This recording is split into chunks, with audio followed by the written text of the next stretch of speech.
Tonight, the Nats welcome another power ball club from the NL Central. The first place Cubs are here for 4. It's going to be quite a weekend. It all gets started tonight. The Nats have Stephen Strasburg on the mound against the Cubbies. They're not playing tremendous baseball, but they've got a lead still over Milwaukee and St. Louis. And we remember what Stephen did against these guys last October. As impressive postseason pitching as we've ever had with this ball club. Yeah, let's take a stroll down memory lane, shall we? Last October, Stephen Strasburg, Game 1 against Kyle Hendricks, the starter tonight. So a rematch here tonight of Game 1 of the NLDS. October 6th of last year, Stephen was locked in 7 innings, 3 hits, no runs. He struck out 10 Cubs. However, the Nats only got 2 hits in that one and lost 3-0. Then you remember Game 4 on October 11th. Would he pitch? Would he not pitch? Was he sick? Was he healthy? Was he going to be good? And he was. You talk about the game he had there. 12 strikeouts, 2 walks, 3 hits, 7 innings. Maybe the best game he's ever pitched. So 22 strikeouts, 3 walks for Strasburg in 14 postseason innings last year. And he is looking for more of that here tonight right now. And fresh off his second time on the DL, 3 starts since his return. 1-0, 17 hits in 16 innings, but he's been doing a good job and getting a little better every time out. So the Cubs are in town. Matt Adams and the Cardinals have departed. He did damage last night, and they've got Daniel Murphy leading off, and they've won almost every game he's played since putting on that pinstripe uniform. Yeah, Cubs 11-2 when he's in the lineup. So we know what Murph used to do to the Mets. We are hoping he doesn't do the same thing to the Nats here tonight. Yeah, he's never been a former Nat until now. Adam Eaton greeting Daniel out there as they were all running their sprints and stretching. And we know all about the stroke. Daniel Murphy's done some good things for the Cubs. Finding the bleachers a bunch of times in Chicago and the road already. So it's Murphy leading off when we come back against Stephen Strasburg. That alone will be a little fun straight ahead.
PNC Bank.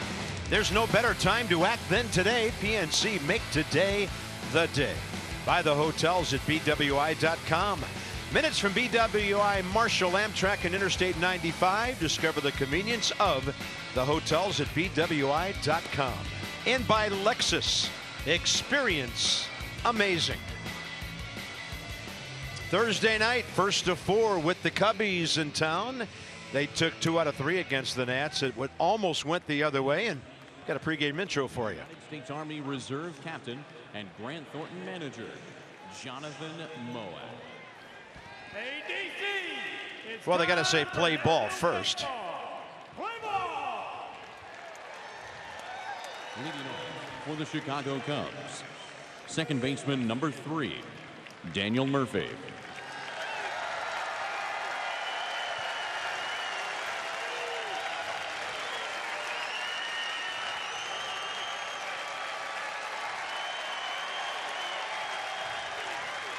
Murph wants to play ball.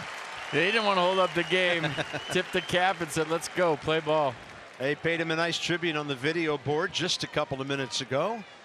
So it's 7:06, and on the first pitch, he fouls a Strasburg 93 fastball. Over the ballpark, it's clear. Out to the northeast, we've got an unbelievable thunderhead we're watching out there. So it feels like it's 98. It's 90 at game time. There's the arsenal for Steven. Fastball, slider, curveball change. No decision in the Nats' 5-4 win against the Brewers on the 1st of September. Gave up just 2 runs on 5 hits. Continues to improve since coming off the DL on the 22nd of August. Murphy, a high fly ball. Defoe out in short center. Lets everybody know he's drawn a bead on it, and that's the first out of the game. So the Cubs, they lead the National League at hitting at .263. Only the Red Sox have a higher team batting average. They're first in runs, 8th in homers. Anthony Rizzo is really heating things up since the break. And over his last 12 games, he's 20 for 45. They've got Chris Bryant back from his shoulder injury. So they're getting all their pieces back in the puzzle, getting ready for October. They're 4 up on the Brewers and 4.5 up on the Cardinals. Javier Baez is next. Definite MVP candidate, if not front runner.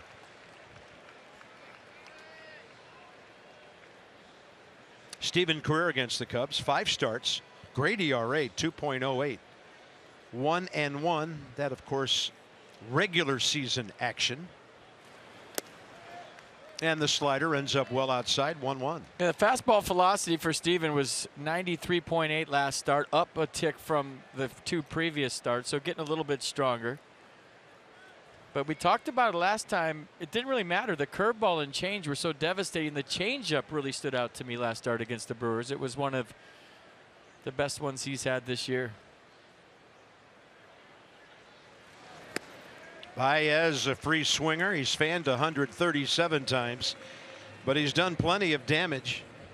He's hit 30 homers and driven in 100 for the first time in his career, and he has 21 bags as well. Top 5 in the league in doubles, top 7 in runs.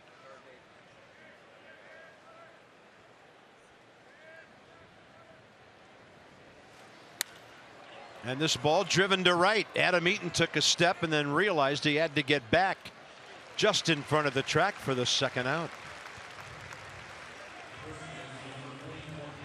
Right now it's D tonight. Soto, Harper, Eaton the outfield. Turner, Rendon left side. Defoe, Reynolds right side. Spencer Keyboom doing the catching. Ryan Zimmerman with just a day off, according to Davey Martinez. Remember, he slid head first into home. That's how he got hurt last time. So Mark Reynolds playing first tonight. Ryan with a day off. So here's Anthony Rizzo. Batting average up, having a typical year. AARP take on today player profile as Strasburg takes on Rizzo. Brought to you by AARP, and the numbers not great for Anthony. 2 for 13, couple of RBIs, 6 strikeouts against Steven. He's hit .299 career against the Nats with 10 homers and 20 RBIs. 1-1.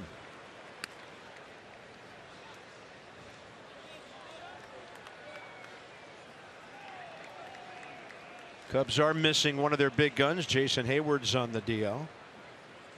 Kyle Schwarber on the bench tonight. He's had a rough ride for the last couple of weeks.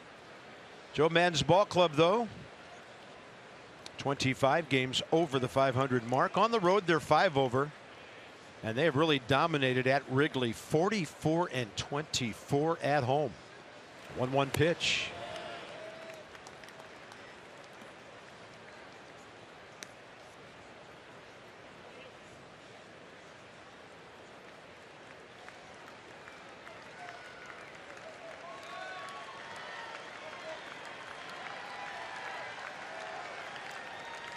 Look at all the data behind Daniel. Did you see that on the wall?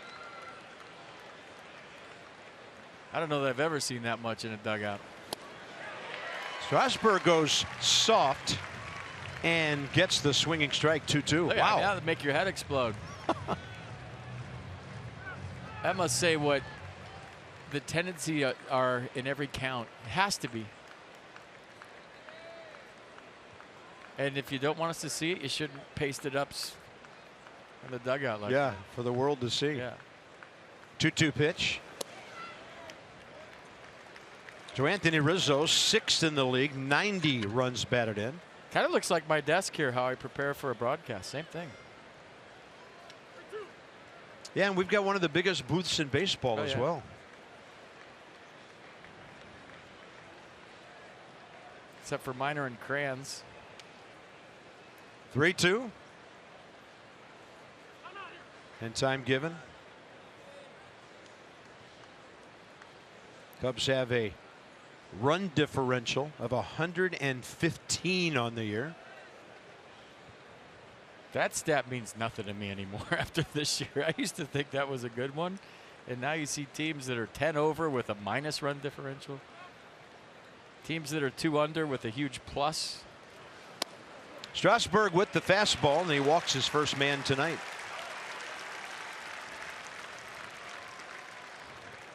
No strikes right here, huh? Maybe number 4 in the zone. But staying away from Rizzo, saying, you ain't beating me.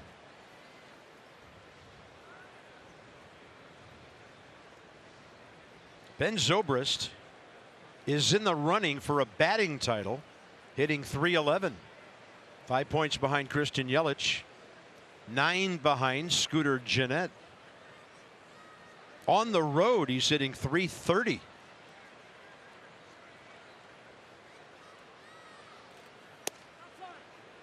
You heard Mike Muchlinski, home plate umpire, 13th year in the big leagues, say outside, ball 1. Anthony Rizzo, after Game 4 last year, had a quote in the paper, and it was something to the effect that it was like if you've never played baseball before, talking about facing Strasburg, and you went into a batting cage and tried to hit off the 90-mile-an-hour machine. Something to that effect on how good Strasburg was in Game 4. So you have to feel like these Cubs hitters are at least thinking about that, even though they know, hey, it's almost a year later. It's not that big of a game, comparatively speaking, to a Game 4 in a playoff. That's got to be in the back of their minds. Zobrist, 3rd highest batting average in the league since the break. .362 since the All-Star game. And Strasburg just bolting one low in the zone. 1 ball, 2 strikes.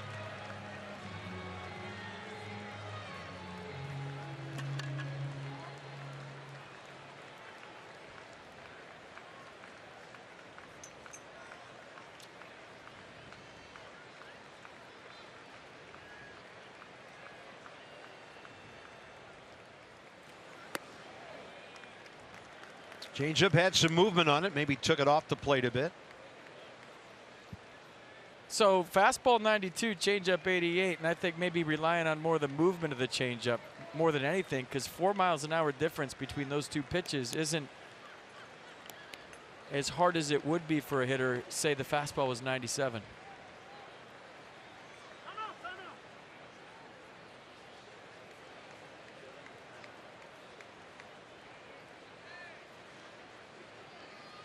Zobrist's career against Strasburg, 1 for 5, a solo homer. .224 career against the Nats, but some damage attached with 5 home runs. Targets on the outside edge. He'll hit it up the middle. Trey Turner spears it. A play at first. Out is the call from the crew chief, Mike Winters. Trey's not walking off the field, Bob. I think he's safe. And of course, Zobrist got called out and immediately started clapping his hands. Yeah, Trey just stood there. I mean, great play by Turner. Look at him selling out, ready for the baseball snow cone piece, and then gets up, throws a bolt to Reynolds, who stretches far. And yeah, he's clearly safe. Wow, not even close. And I just watched Trey. He didn't even jog off the field. Reynolds tried to fake it and go back to the dugout a little bit, but you watch the guy that made the play, and he just stood there. He knew he was safe. Zobrist knew he was safe. Everybody knew he was safe except for Mike Winters. I mean, that one wasn't that hard to call.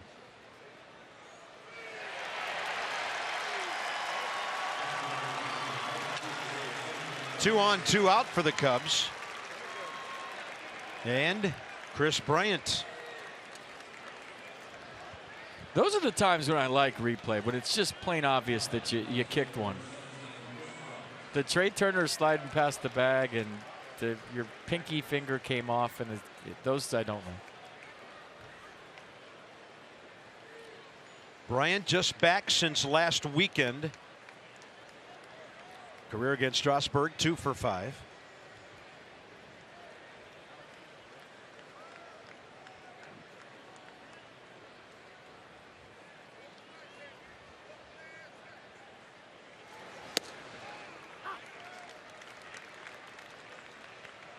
I was told by some of the Cubs people that Bryant's pop's not where it used to be.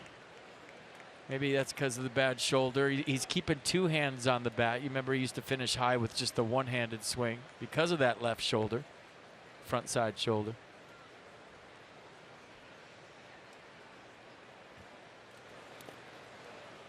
Blocked by Spencer Keyboom.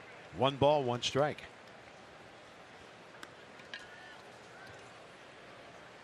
Five for 18 is Bryant since coming off the disabled list, playing in his 82nd game of the year.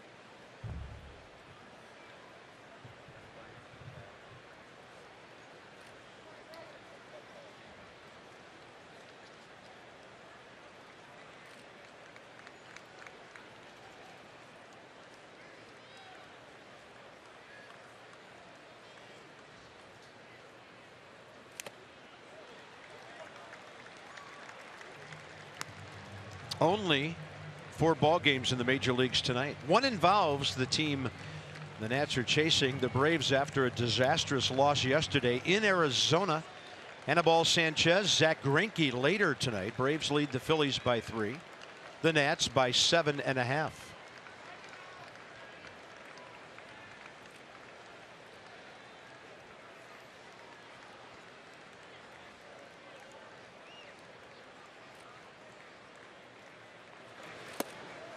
Ball 2.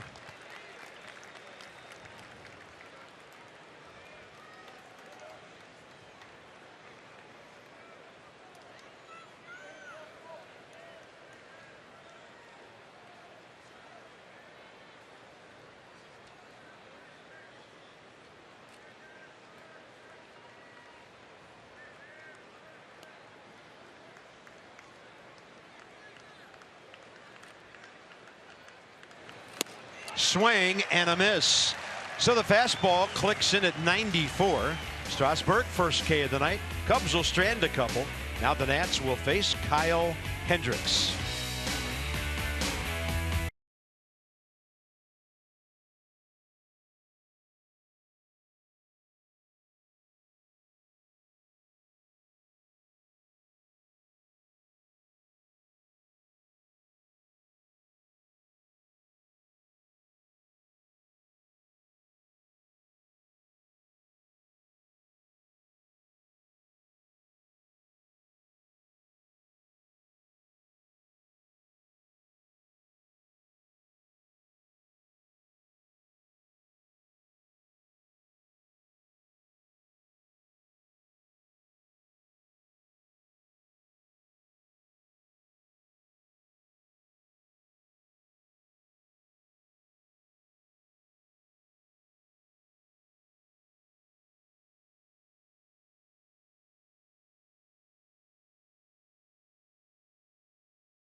Nats are 5th in the league in hitting.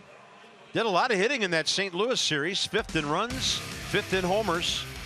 And Adam Eaton, 400 against Hendricks with a couple of home runs, couple of walks. 2 career homers, 7 RBIs against the Cubs career.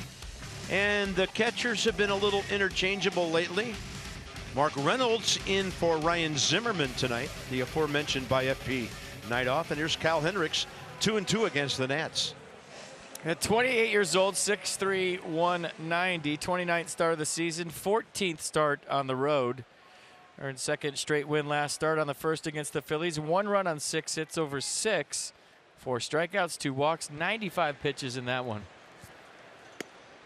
He delivers one up in the zone to Adam Eaton.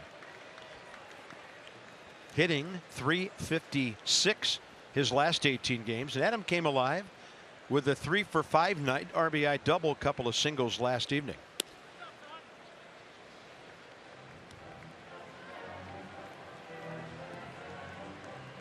Changeup's a slow one. It averages 79.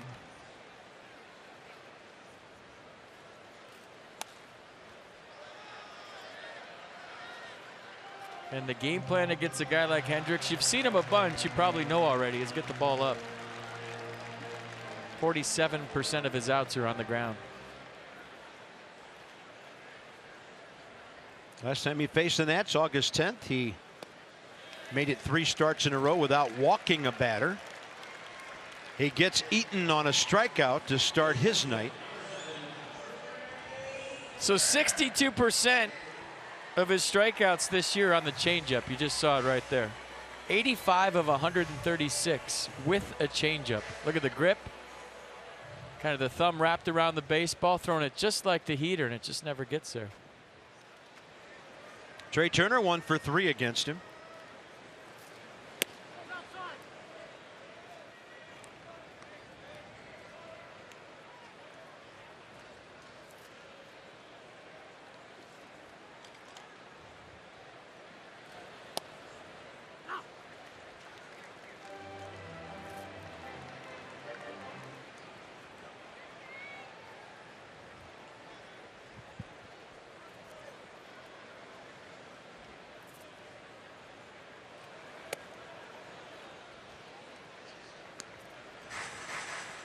Two and one. So Trey checks in, 6th in the league in hits now with 155, 8th in runs. Yeah, he knew that was coming. He just doesn't throw fastballs when he's behind in the count. And that was a pretty changeup, unless you're Trey Turner.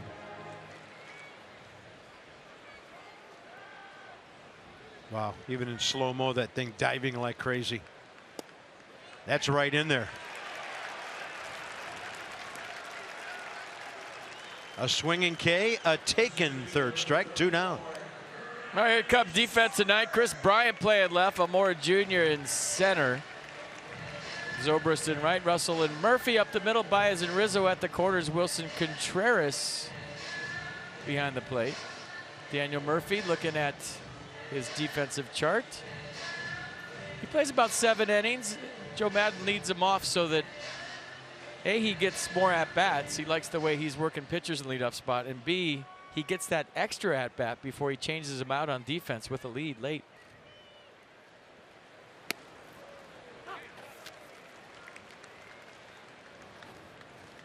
Rice has been on base 14 of his last 20 plate appearances. And it might continue. I mean, the Cubs have walked him so much over the years. 36 times in his career he's been walked by the Chicago Cubs pitching staff.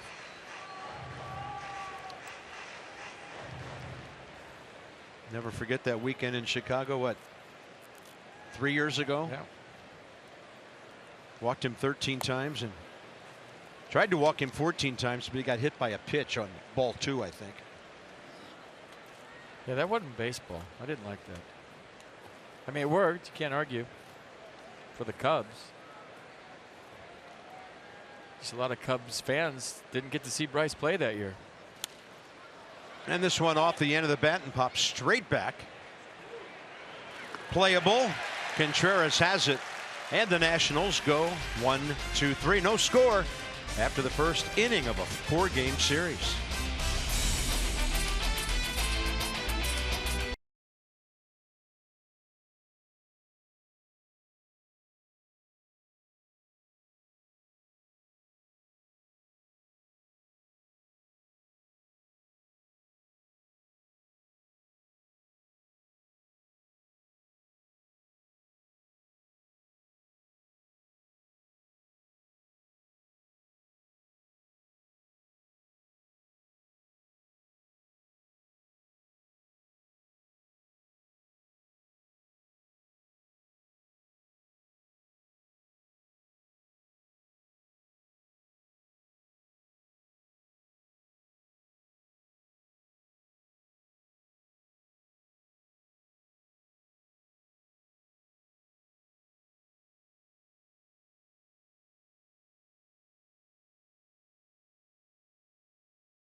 is good news.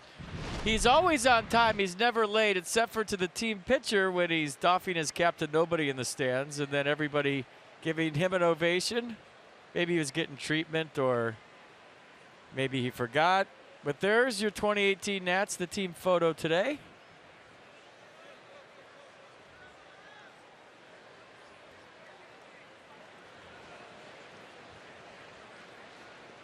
Almora, Contreras, and Hendricks. On the first pitch, Trey Turner. You know, there were years, I don't know if I should say this, but I'm going to say in San Francisco where Barry Bonds' photo was superimposed in the team picture. Like photoshopped in? He didn't make it.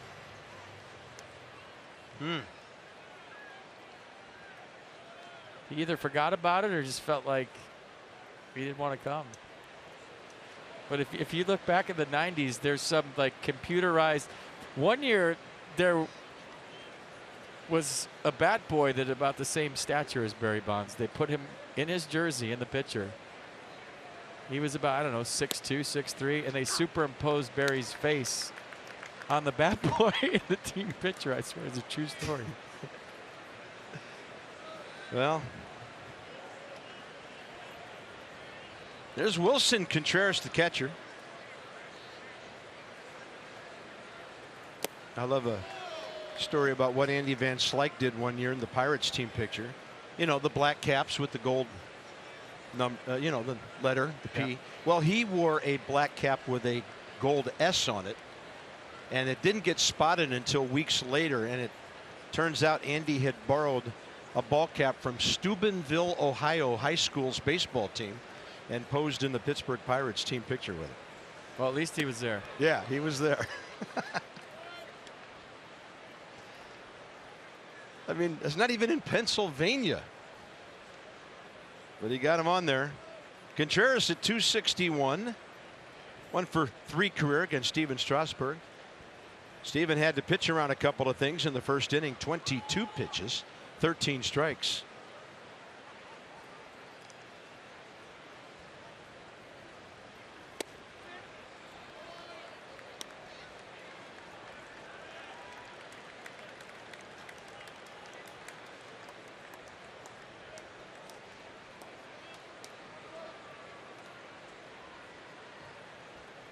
I would say the most versatile and athletic team the Nats have played all year, the Cubs.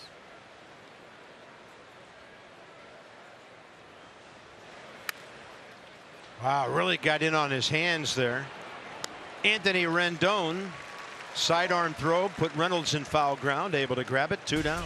Or at least in the National League, maybe the Red Sox could make the argument in the American League. If you enjoyed cheering on the Nats and getting free t-shirts and watching strikeouts, Friday, September 7th, the Nats face the Cubs. Wait, that's tomorrow for just $39. Get a discounted ticket and that t-shirt over there. Visit Nationals.com and be part of the K Street community in section 108. There you go. Joe Ross, 68 Ks last year, 20 walks in 74 innings before he got hurt, and he makes his return tomorrow night. All right. Kyle Hendricks is 3 for 52 this year. 090 career hitter.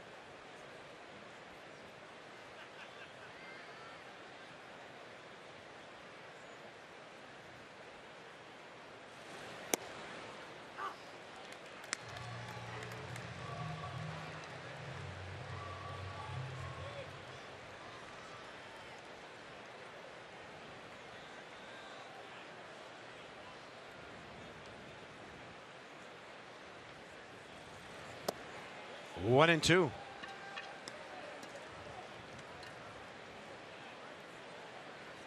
Hendricks starting his 29th game of the season. Looking for win number 12. Strasburg number 8.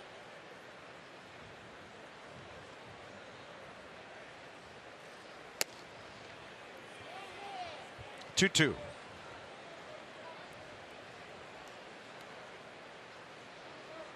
Hendricks, an economics major at Dartmouth.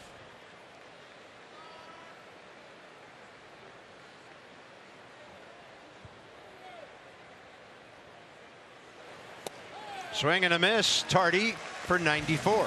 Strasburg ends each inning with a strikeout. Anthony Rendon, Juan Soto, and Mark Reynolds. Bottom of the second ahead.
This date in history, 1995 on September 6th. 21-31 for Cal Ripken. Flashbulbs popping at Camden Yards. The Angels were in town. And Cal would play the game that put him beyond that of Lou Gehrig. Dad very proud, got to manage Cal and Billy. And he would hit a home run that night. Had a couple of hits. 5 total bases in the game. Breaking the record of the Iron Horse, Lou Gehrig.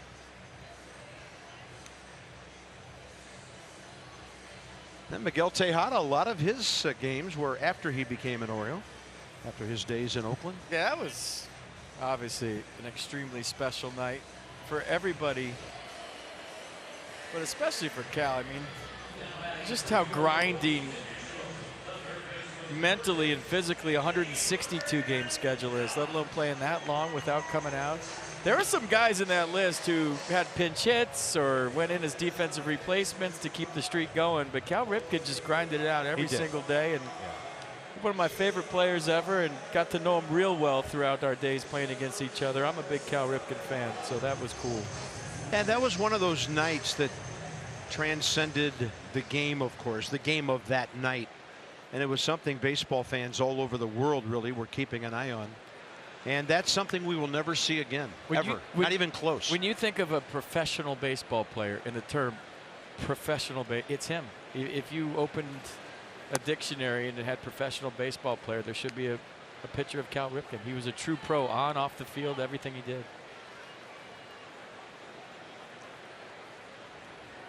Anthony Rendon, 340 his last 26 ball games. And you could blame him for me getting into broadcasting, because my first ever gig was at the Cal Ripken World Series in Aberdeen, Maryland. I did 5 12-year-old games in one day, and I had no idea anybody's name. Kind of like right now. You're going to have a talk with that boy. 2-1. Large blemish on an otherwise brilliant career. It's his fault you have to listen to me every night. Nah, you were meant to do it. It was going to happen somehow. Off speed, Rendon reaching, and Rizzo camps under it. 2 strikeouts, 2 pop flies, and the first 4 Nats have been retired. The day after the Nats win and score 7 or more, get 50% off regular menu price online orders at papajohns.com. Promo code NATS50. Enjoy the quality pizza you've come to expect from your locally owned and operated Papa John's. Nats had 18 runs in the St. Louis series on 33 hits, lost 2 of those games. So they've been banging the ball around the ballpark here well enough to keep winning, but haven't been able to hold down St. Louis and the weekend before that Milwaukee. Now a dose of the Cubs, the best team in that division.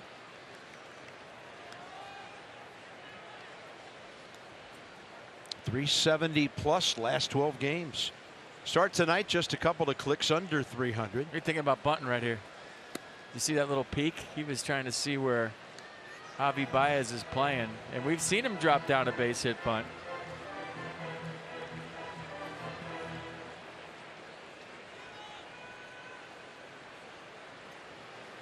Big gap right center. So you would think they want to keep the ball away from him. They might have moved him off the plate there to set something else up away. That's our view. Yeah, that camera right next to us up here, and we know a ball's in the gap before anybody does. 2-1.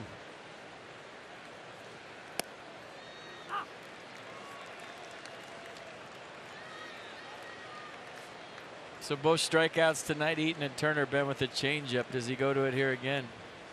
Boy, it's such an equalizer. They're going fastball in, trying to swing it back. Soto gets around it and gets over the top of it to line one to right. He can hit, man. Doing Juan Soto things. 2 strikes, spread out, choke up, barrel to baseball. What new? Juan Soto with another hit, and there goes the no-hitter. Juan Soto with the first knock of the night. Hit it like he throws it. Hit number 100 for Juan Soto. 100 hits and 333 at bats. That sounds like 300 to me.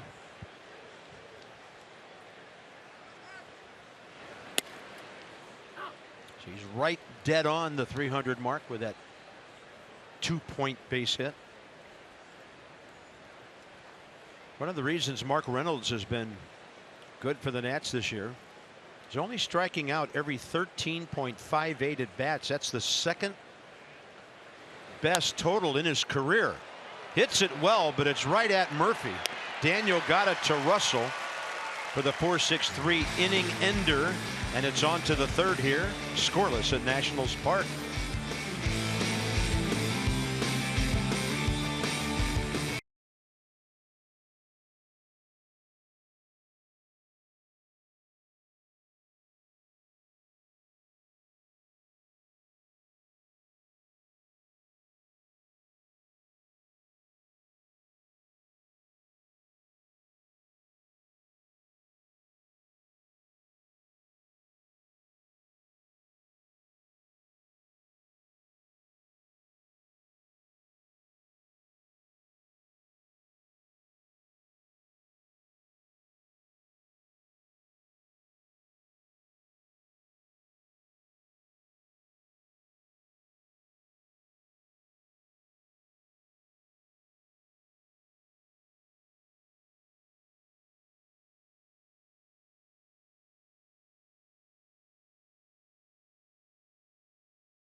Can affect Steven Strasburg in the past. He's dealt with cramping issues when on the mound. He sweats a lot, and he and the Nationals training staff are constantly trying to find new ways to keep him hydrated and effective on the mound. Their current program, Strasburg told me, has him closely monitoring the vitamins, minerals, and electrolytes in his system while also heavily hydrating 2 days before his start. He also told me he uses a powder called Liquid IV that he mixes into his drink that helps him retain water. He'll have 3 of those before a start and 3 of those the day before a start as well.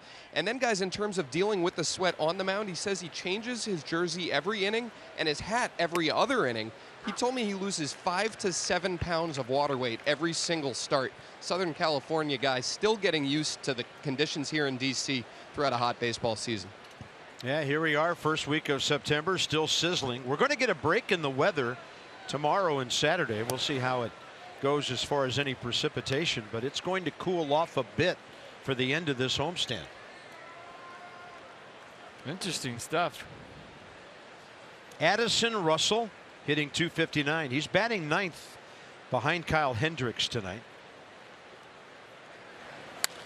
Reaches out and hits one to right. Adam Eaton on the move. He'll get there and grab it two-handed. First timer on the order. The Cubs go 1 for 8 with a Zobrist single and a Rizzo walk. And maybe there'll be sweat involved in this as you enjoy Miller Lite. Look forward to the Hold True moment later in the ball game. I know there's people out there right now probably thinking the Steven Strasburg diet, 5 to 7 pounds if I just throw 100 pitches. That's right. I'd do it.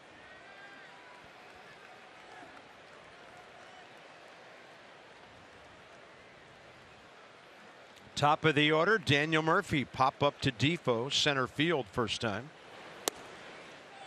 Wilmer had to range out well behind second base to grab it. How do you get Murph out? We've seen him hit over the years. Where would you go to get Murph out? He was your teammate. Yeah. If it was my opinion, it's not because I wear makeup, I think you throw the fastball inside. But you have to get it in there. Mm-hmm. Yeah, because starting in 2015, he started turning on fastballs like he never had before. There's just a little tiny area that's black in, maybe off the plate in, that you can tie him up. And I think the first time up they did. But if you miss an inch over the plate, it could go far. 94 to the outer half. 1 ball, 2 strikes, and Murph checking with Mike Michlinski to see if it would have been a called strike. So he's done well with the Cubs.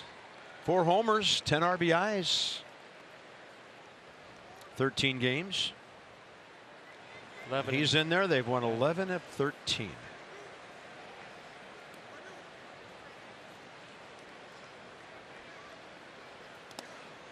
You might call Daniel Murphy the key cog that has helped them stay in first place, because the Brewers and the Cardinals continue to play well, and that 11-2 looms large in that Central Division race. Well, they won a big game yesterday against the Brewers. They were 3 up, and if the Brewers won that, they'd have been 2 up. So a huge difference, obviously, right, between 4 up and 2 up. And Milwaukee had won the first 2 games of that series.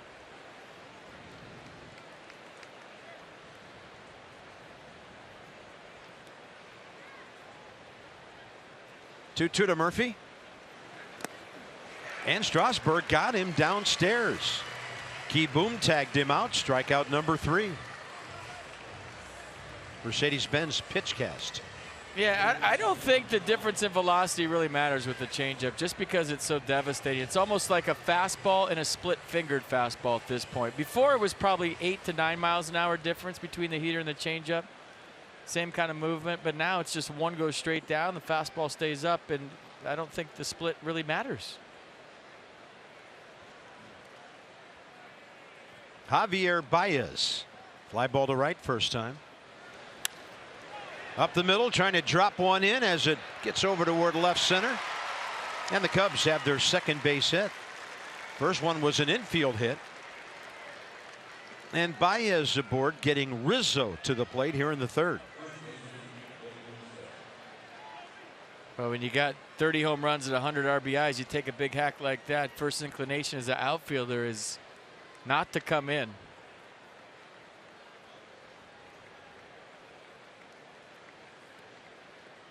Javi put on a sweet display in the home run derby here at Nats Park. He had a bunch of taters that were as far as anyone's.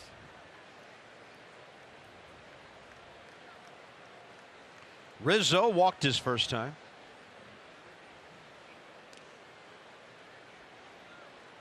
Schwarber has a tight back. He was in the home run derby, not in the lineup tonight.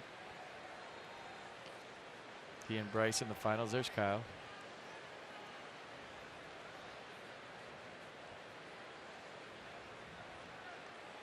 Rizzo, one of those rare birds who hits for power, hits for average, but doesn't strike out a ton.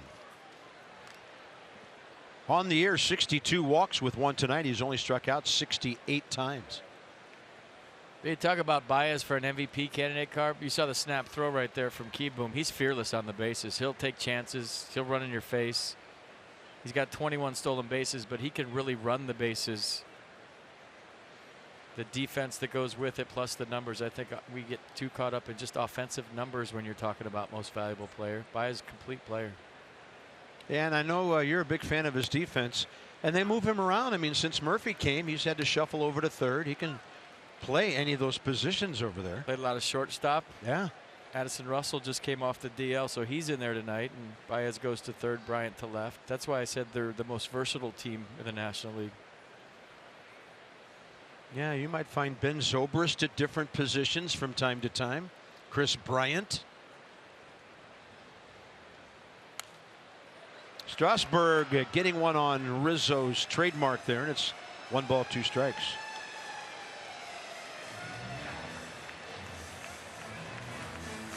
Cubs got into town real late last night from Milwaukee.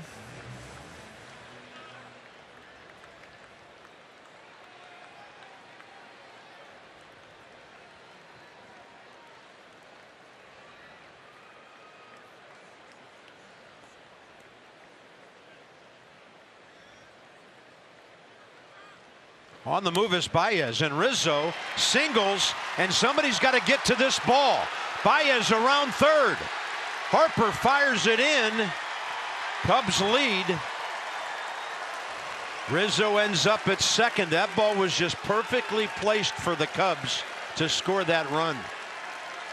So Baez got a great jump, so I'm talking about fearless base runner. And as soon as that ball got past the infield, you were thinking that could be a run. Look at the jump he got. Doesn't slow down around second, and then knows that it's in the gap, and I don't even think he needed a base coach right there. As soon as he hit second, he knew where that ball was. He was scoring. Never slowed down a bit.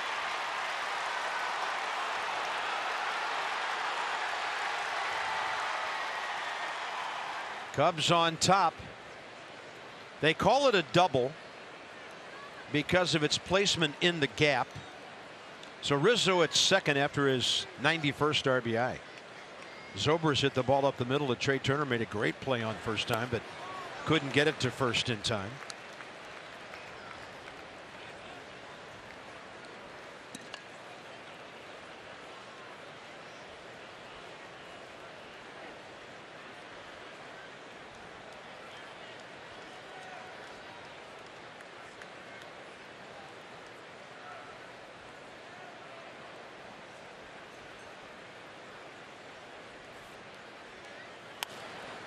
Oh, and 2.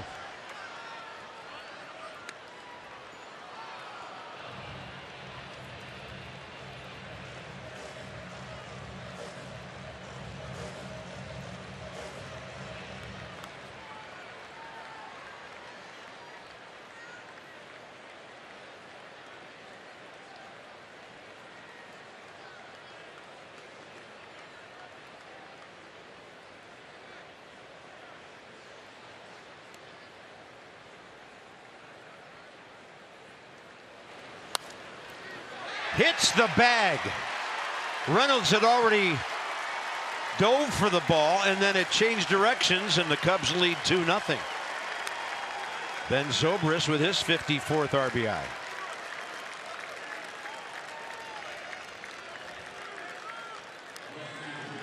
Well, when you're in first place, you get these bounces, and it looked like Reynolds was going to smother it. I don't know if Steven was going to get over there. If he did catch it, nobody was going to be covering first, but Rizzo wouldn't have scored.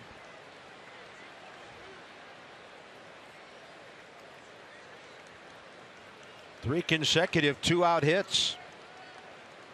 Chris Bryant is next. Strasburg struck him out first time. And he gets hit. We could hear it. 4 consecutive base runners.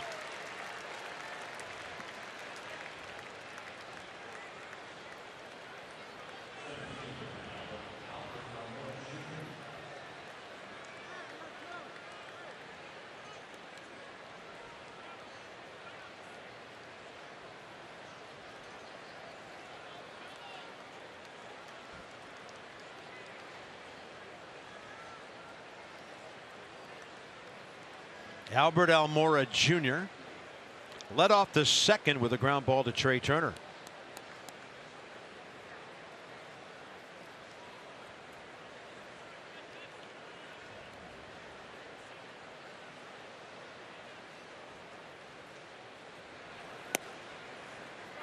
And a good slider to the outside edge.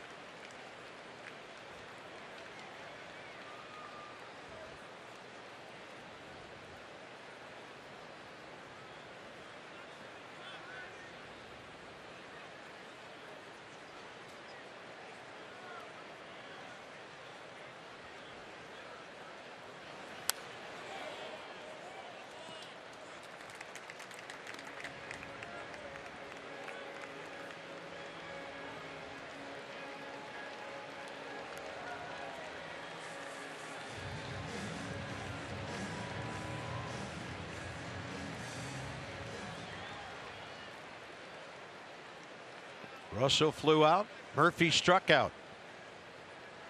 Then the Cubs turned it into a crooked number on the board here. Stevens at 52 pitches.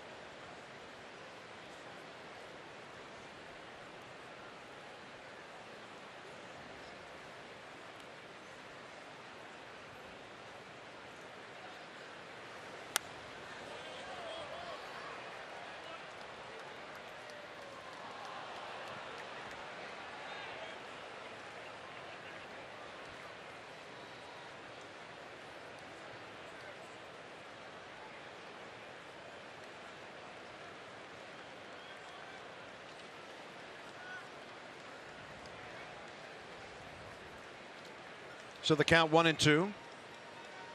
Big gap right center. Harper a little toward the left field side out there. Defoe shaded up the middle. Slider 2-2.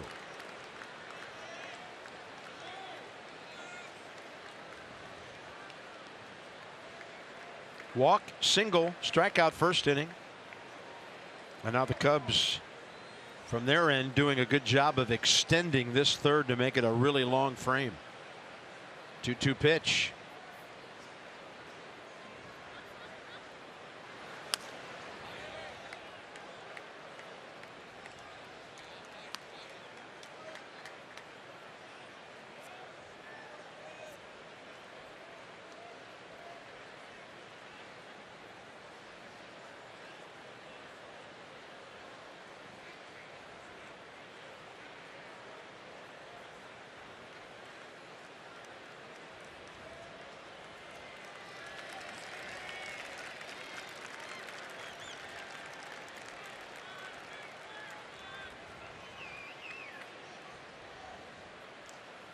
Swing and a miss.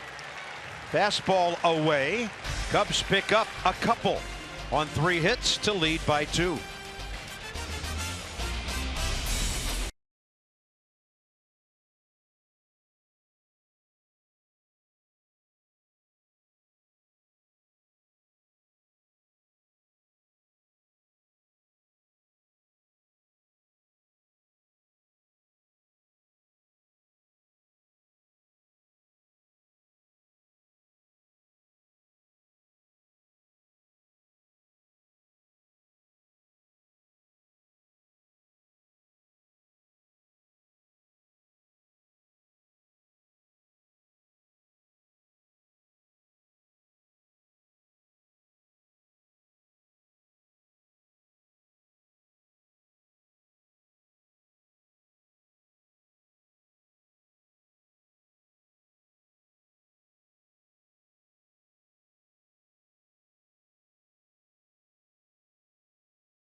Fios Exmo changeup of Kyle Hendricks just never gets there. You see the grip with the thumb kind of overlap.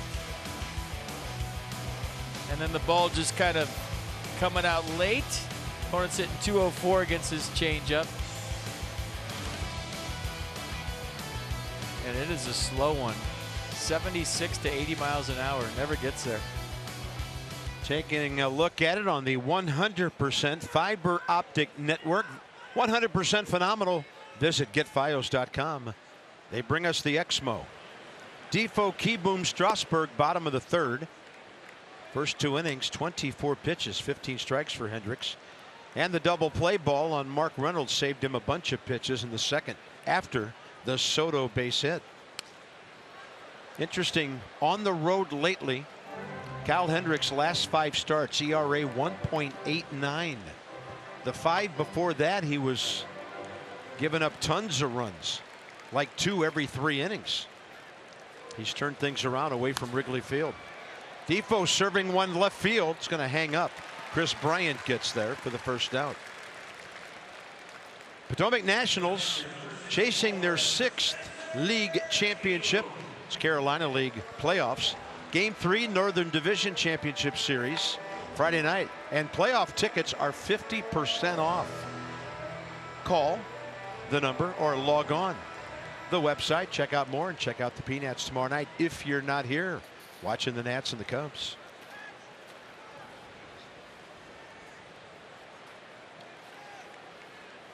There's Spencer Keyboom. Playing in his 41st game of the year.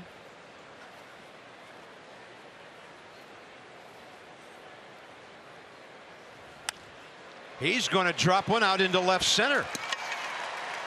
Over to cut it, Albert Almora Jr. and returns it quickly. Good swing by Keyboom, his 18th hit of the year.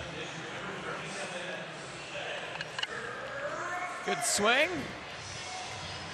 Second knock. Now Steven going to try to move him along and make this a 1-run game. Let Adam Eaton give it a whack here with 2 outs. Foot down early. Little double stride. Nicely placed.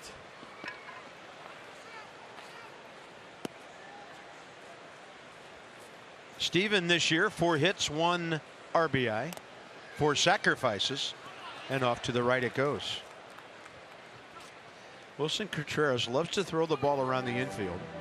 Even threatened to do it there after picking up a bunt foul off the bounce. He has made 11 errors this year, but he's picked off 8 runners.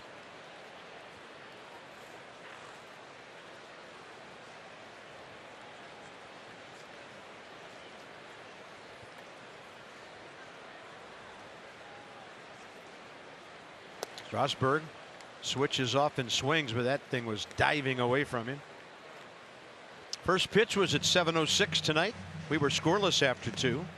Strasburg had things going 2 2/3, but then the Cubs got 3 straight hits and they've scored to take a 2-0 lead.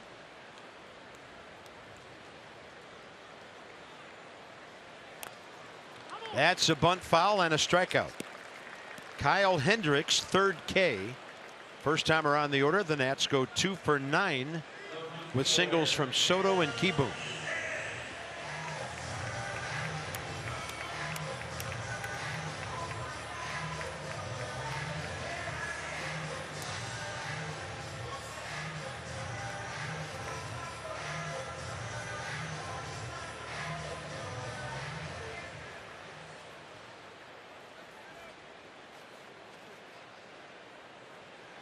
Even with the bag at third, Baez. Now he creeps in on the first pitch, a strike. Yeah, he throws that curveball 8% of the time. Opponents hitting 464 against it. That's why he just flipped one in there. Oh, doesn't use it very much. Here comes a change. Adam Eaton was reaching. Almora waiting, and the Nationals are gone. To the middle innings we go in game 1. Chicago 2-0.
4. Toyota, what drives you? Visit buyatoyota.com for great deals. Stephen Strasburg as the Cubs come up, top of the 4th inning. Well, one of the great nights in Nats postseason history took place Game 4 at Wrigley Field last October. Would he start? How was he feeling? Well, the Cubs found out. By the time he got done with them, they were feeling like he was supposed to be feeling as Strasburg spun one of the greatest games in the Nats history. A cool, drizzly day. Remember Michael A. Taylor hit that ball out to right. Didn't think it was going to go because the wind was blowing in. Yeah, would he pitch? Was he sick? How would he pitch because he was sick? We were dealing with a lot of serious stuff, but he answered all the questions on that day. Struck out 12, walked 2, threw 106 pitches. 7 shutout innings. Right here, 7, 8, 9 for the Cubs. The catcher, the pitcher, and the shortstop. And Wilson Contreras, left side. Trey Turner gets him. Then all kind of heck broke loose in this ballpark in Game 5. Look at that thing. Daniel Murphy came up big. The Nats stranded 13. Just a heartbreaking, frustrating 9-8 loss. Another Game 5 that didn't go the way we wanted it to. Yeah, the Wieters play when he got conked in the head on the backswing that the umpires missed, that everyone missed. Jose Lobaton getting picked off. That was, I don't know, in a lot of ways tougher to handle than the Game 5 loss to the Cardinals, just because of the way it unfolded there. It was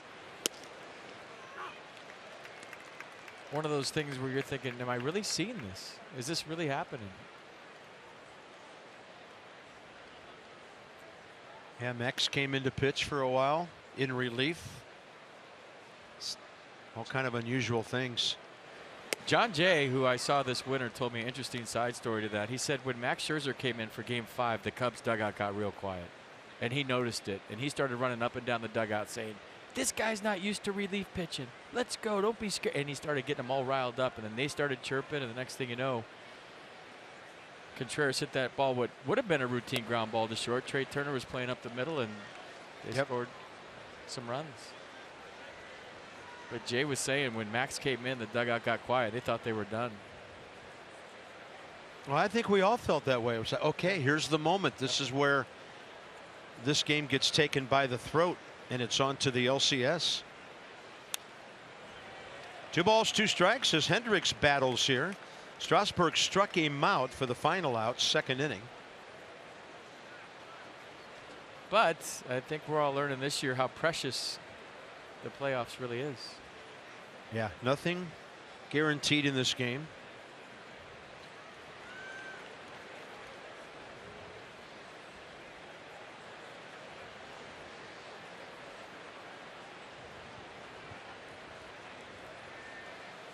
Swing and a miss. Strikeout number 5. 2 down here in the 4th. Nissan pitch cast. Using the fastball late after the off-speed early has been the recipe here for Stephen Strasburg tonight. The fastball averaging the 4-seamer 92.9 miles an hour, but it's been as quick as 94 with 2 strikes. Addison Russell, fly ball to Eaton, first time.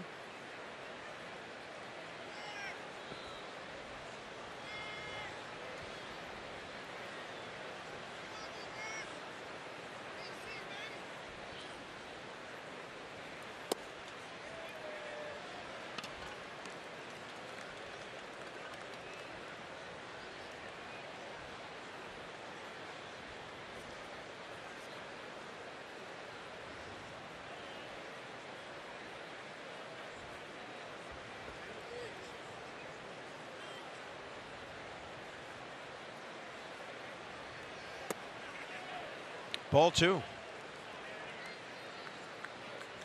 Strasburg's 6th career start regular season against the Cubs. 1-1, 208 coming in.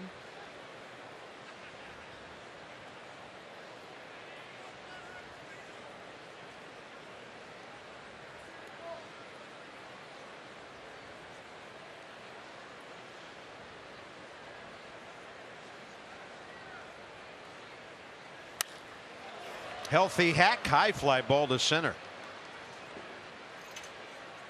Bryce has it, and he'll hit after Turner and in front of Rendon. Bottom of the fourth, straight ahead.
Totally motivated George with a tremendous closing kick.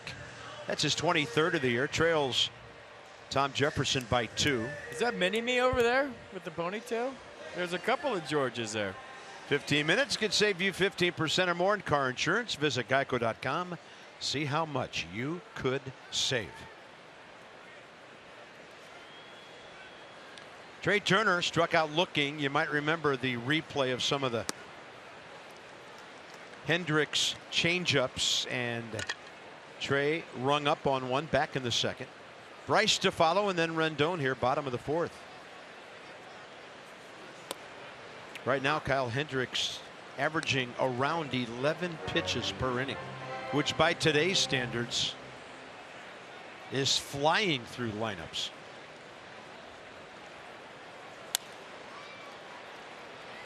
This one going sideways and foul down the right field side, 1-2. All right, Saturday, a couple days away. Jason will be here, and you can eat with him. Taste of the World, participating embassies, Nats Cubs. You get an apron with the purchase of a special ticket. Visit Nationals.com for Taste of the World. The International Food Festival comes to Nats Park.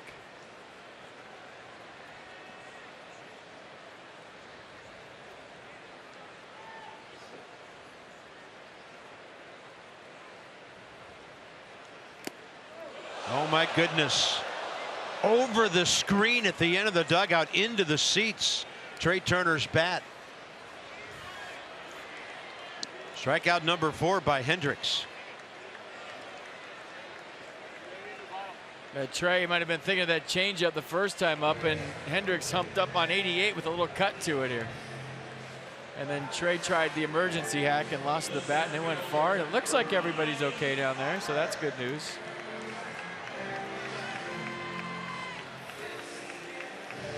This guy will frustrate you, man. When he's locked in and that changeup is going like it is tonight, it's frustrating.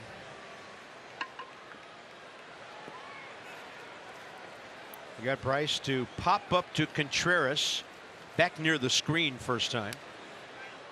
So Bryce saw a heater, and he was hacking. Let's go inside the numbers presented by PNC Bank. Make today the day. On base percentage since the All-Star break, only the Dodgers Turner and the Cubs Rizzo higher than Bryce. And Soto on the list continues to amaze us.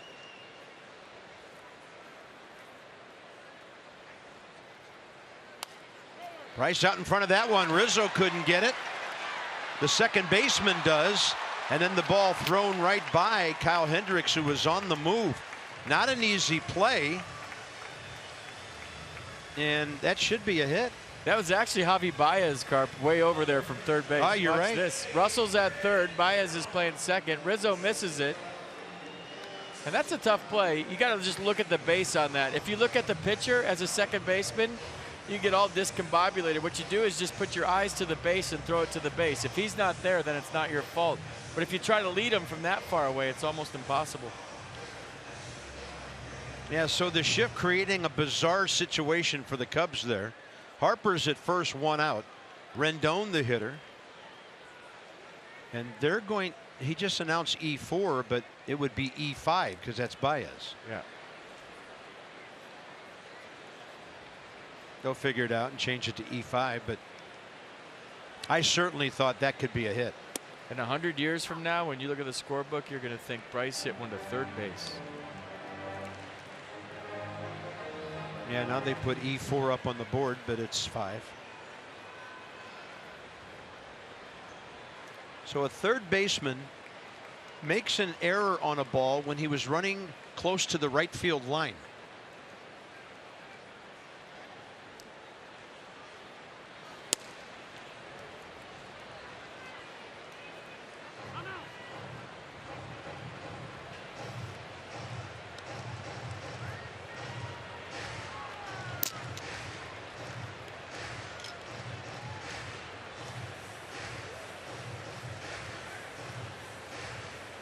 Anthony Rendon, 340 over his last 26 games. Cubs' 82nd error of the year. They're kind of a middle of the road defensive team, at least statistically. Baez has made 12 errors now. Russell 15 at shortstop. Now they got it right. Not sure that was an error, by the way. Yeah, that's a hit for me because I mean, you got guys moving all over the place. He was in right field. The pitcher was coming over. Bryce and the pitcher were getting there at the same time. And it's your home ballpark. You usually get the benefit of the doubt in your home ballpark. And your Bryce Harper, all those things go into it. Seriously, you think I'm joking? It's the truth. That's how it goes. And there will be some lobbying going on to have that call changed. 1-2. Rendon, well hit, right field, and it's going to plug the gap. Harper heading for third. Bob Henley's going to send him. Here comes the relay. It's offline and late, and Rendon's going to end up at third base after making it a 2-1 game.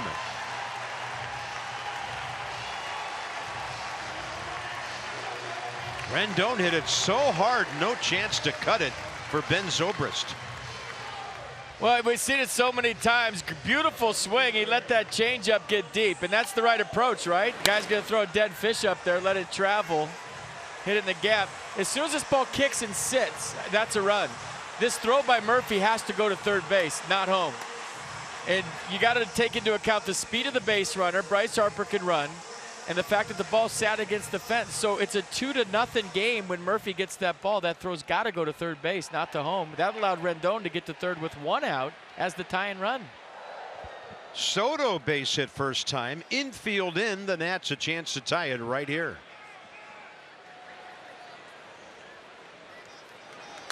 And you know whose fault that is? Not so much Murph's. It's the guy that trails Murph. He's got to be his eyes. You got to get it in his ear and say 3, 3, 3, 3, 3, and just as loud as you can so that the guy who's catching the baseball knows what base to go to. But the onus on the fielder is to take a peek as you're going out there and to see the status of the lead runner and the trail runner and make that decision for yourself.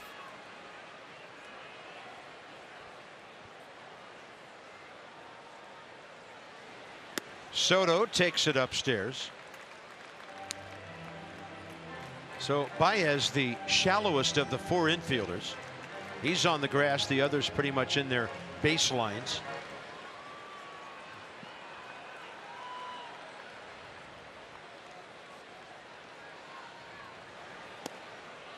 Changeup, strike 2.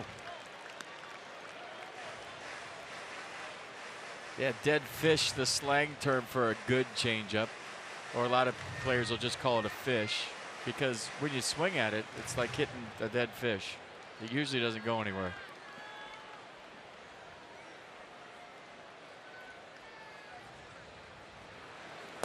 Soto on the off speed, can't get to it. Strikeout number 5, 2 down. Mercedes-Benz pitch cast. Pretty nasty changeup here by Hendricks, pulling the string, never got there, and the bottom dropped out once it got to the dirt. Yeah, Juan got a base hit on a fastball up last time. He wasn't seeing that again. So the infield backs up with 2 outs. Mark Reynolds hit the ball sharply first time, but right at Murphy to start a 4-6-3 double play that ended the second. It's driven in 36 runs.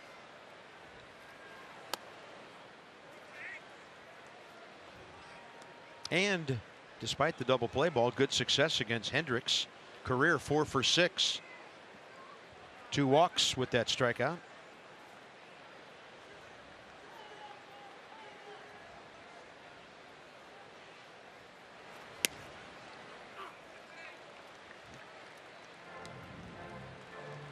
You want me to check the radar?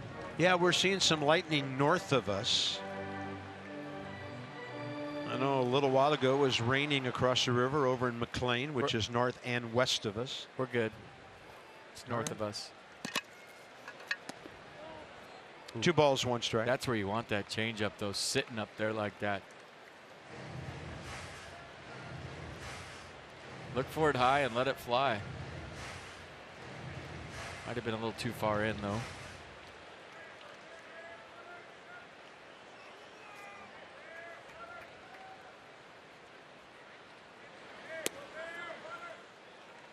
All right, Mark Reynolds in the driver's seat here, 3-1. Doesn't mean you're getting a heater from this guy. So his longest inning.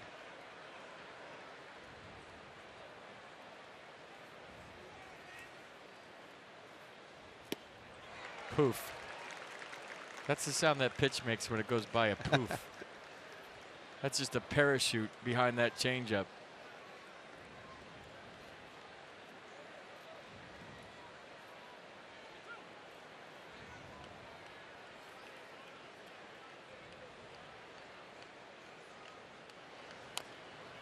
And Reynolds does well to get to it, make the adjustment, and stay alive. Never gets there.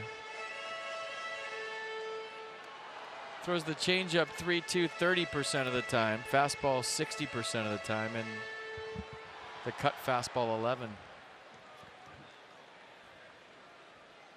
Opponent's hitting 295 in a 3-2 count against Hendricks.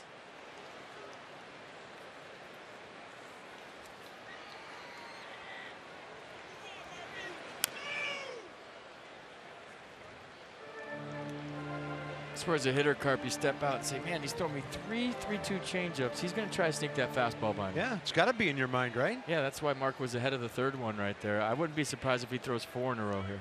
We'll see.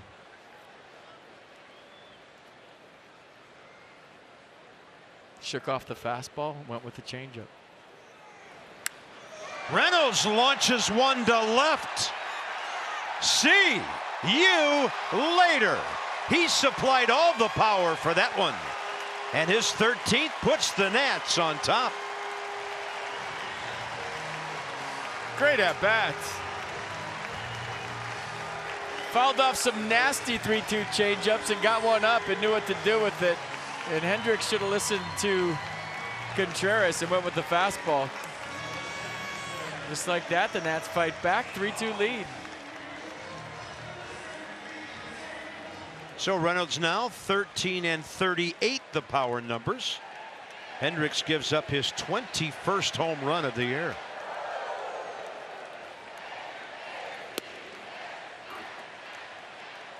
So you sit one Cavalier and put another one in there, and he hits a homer after Ryan Zimmerman had the big series against St. Louis. Interchangeable who's.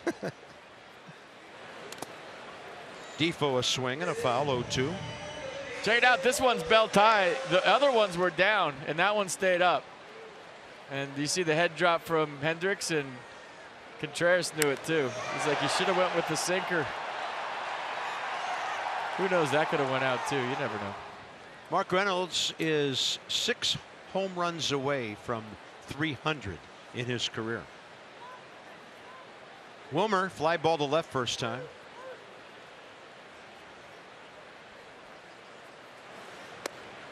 And the change got him, but the Nats have a big inning. So according to the scorer, all 3 runs will be unearned. That could change. All that matters, 3-2 Nats.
National Health System for the first 200 homers hit by the Nats this year. That was a nice one by Mr. Reynolds. Lexus experience amazing. That was not a dead fish.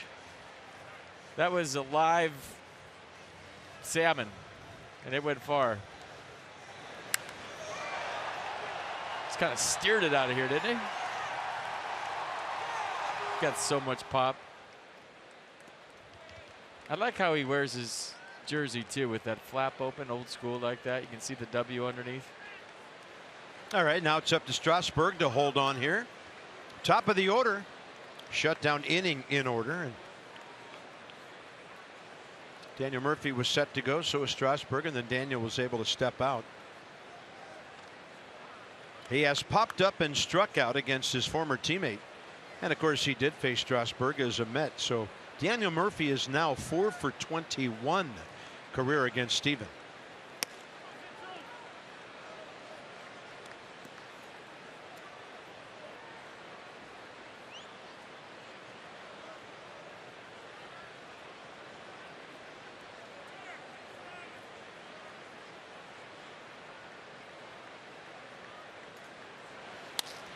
And he will go the other way in very typical fashion.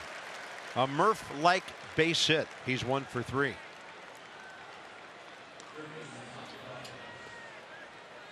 Yeah, that guy looks like a guy who used to play for the Nats. A little sinker away, or the Red Sox. That's the Wade Boggs swing right there.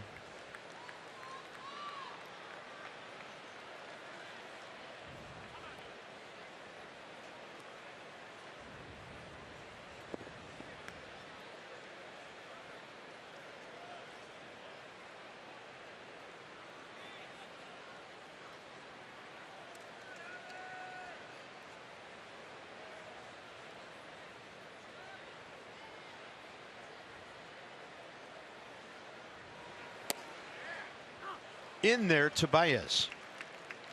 First time fly ball to right. Second time fly ball to left, but it fell in. Scored on the double by Rizzo when he was on the move.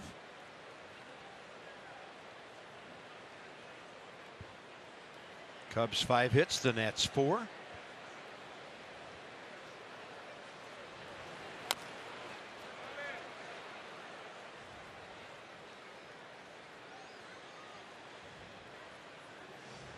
Got to make sure you touch it. Those things can always sneak back fair if you don't. Well, the reason he touched it late because Baez didn't run. Well, he ran for a second and stopped. And if that came back, he was just going to pick it up and throw to first.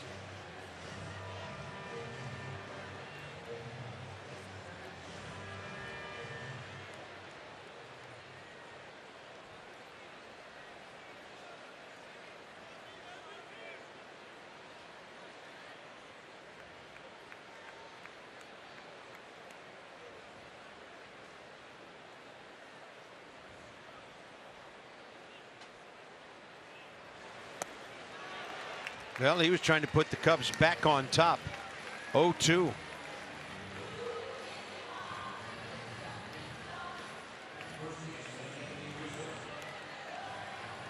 Pardon me. Gone. That's a 138th strikeout to Baez this year. No better time to act than today. Make today the day at PNC. Ian Sagdahl, we've checked in on that PNAT before. Had a great year, 124 hits.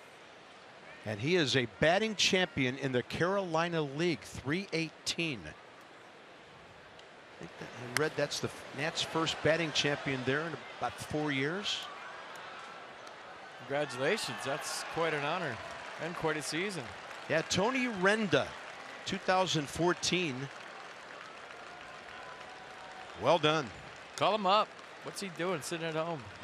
Well, I hope he gets some knocks in the playoffs. Oh, well then call him up.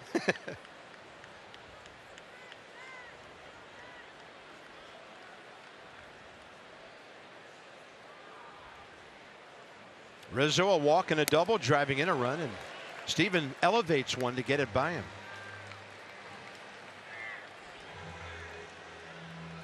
Be good incentive for minor leaguers.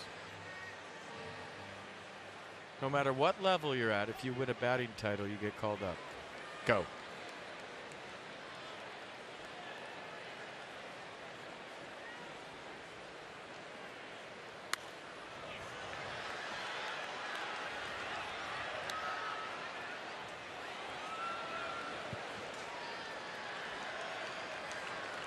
Ben Zobrist literally hit the first base bag with his shot first time up. Drove in their second run after the Rizzo double.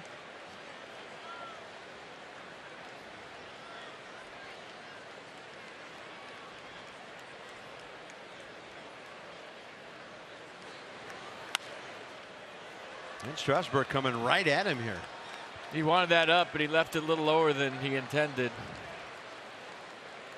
Saw Kieboom kind of standing up. He wanted that above the C on the jersey there.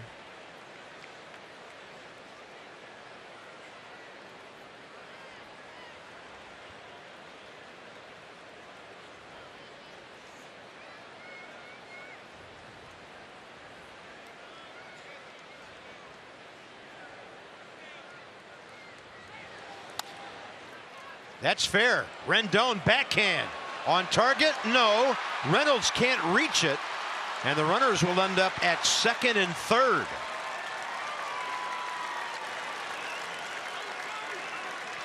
Rizzo put the ball in play, and something big happened for the Cubs. It was a good stop here, and he tried to make the spectacular play. And we've seen him do it before, but as soon as he let go of that, you knew he launched it, at least from where we're sitting.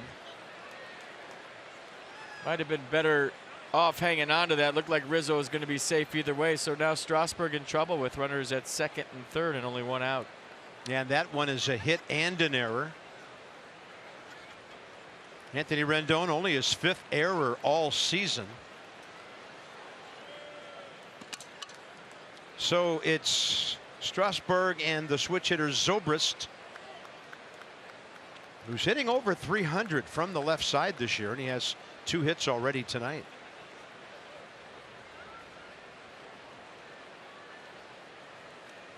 Talking to his old buddy Murph at third. Davey Martinez going to play his infield back here with one out because there's a runner on second too. Doesn't want to give up the lead. And Zobrist just trying to hit it to second. Yeah, he's another guy that doesn't strike out a lot. 378 at bats this year, 55 strikeouts.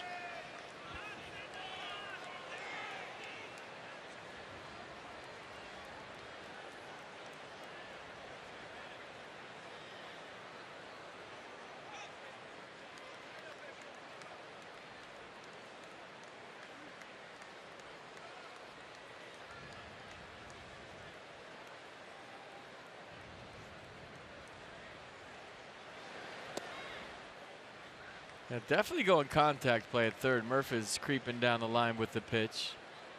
I think the only place Murph doesn't score is a comebacker or maybe to Rendon.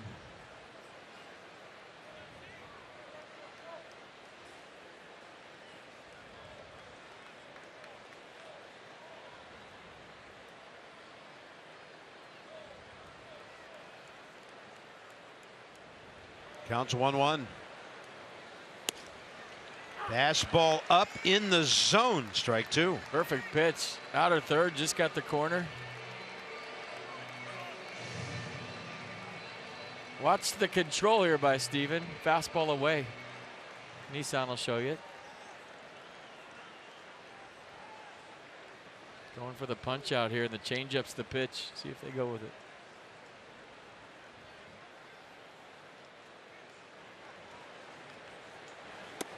Keyboom set up down and in. That's where the slider went. 2-2.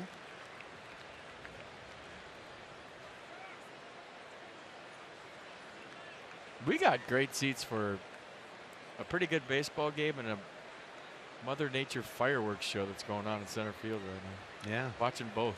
Glad it's way off to the north here.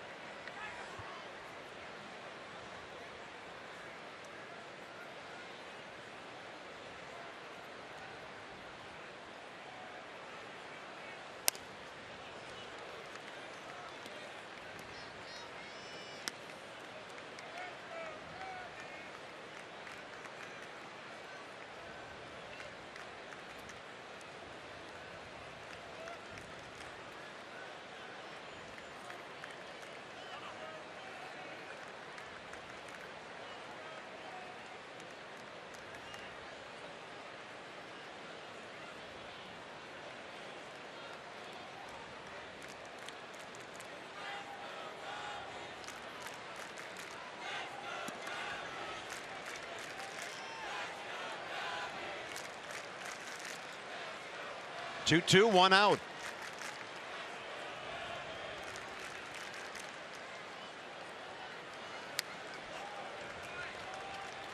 Very good fight going on here between these two. 83 pitches for Steven. Zobrist trying to get on top with that funny practice swing he takes. Not as funny as Hunter Pence's, but top 10 for sure.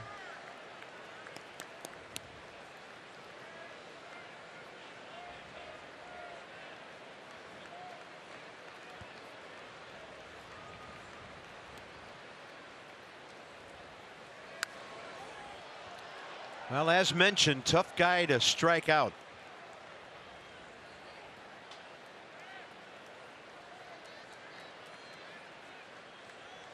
Batting average sitting at .315 on his 2 for 2 tonight.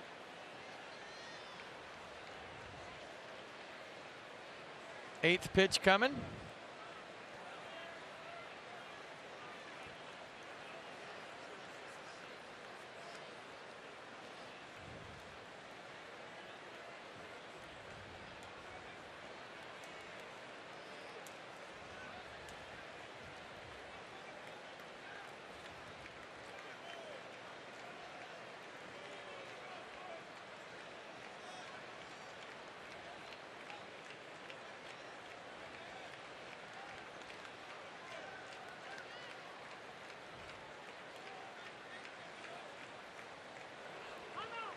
He stepped out because of that bolt, Carp. Did you see that? Lightning. You could hear the crowd react, and Zobrist got time. It was like a huge fork of lightning right in his eye line, lit up the whole sky, and it was like someone took a picture and he stepped out.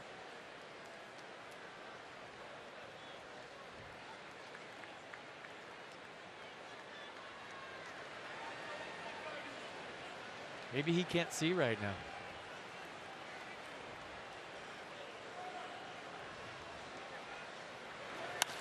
Zobrist to center. Harper back.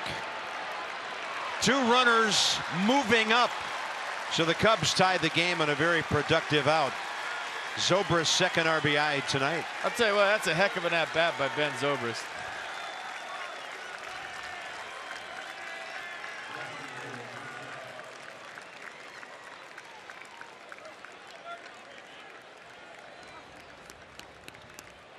So he has 55 RBIs. Chris Bryant, the hitter.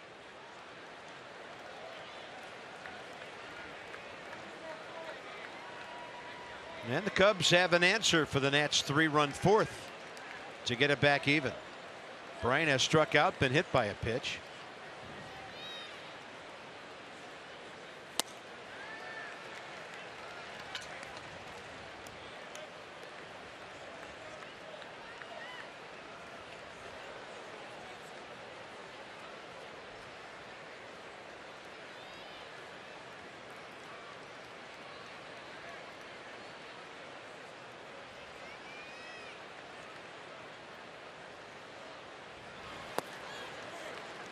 1-1.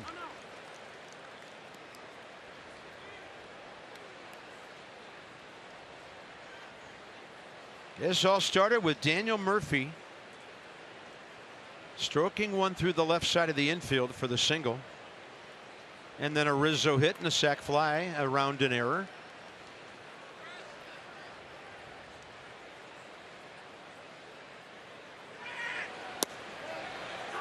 And a good curve by Strasburg at 80, strike 2.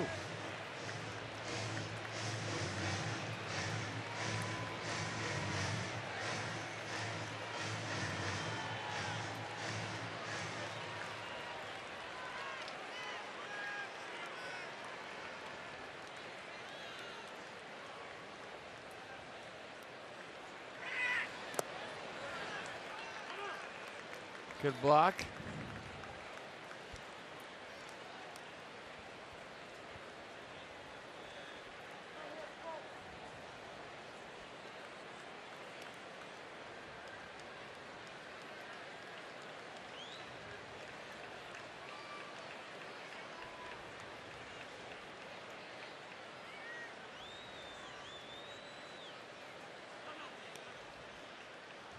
Really slowing down the pace here with 2 outs and a runner on third. Pitch number 90 coming.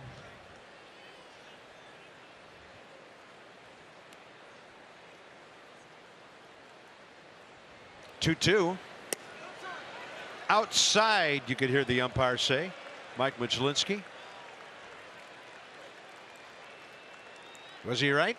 I think so. I think he wanted to run it back and it didn't quite come back. And now the payoff pitch. Does he go to that curveball again that he got strike 2 with?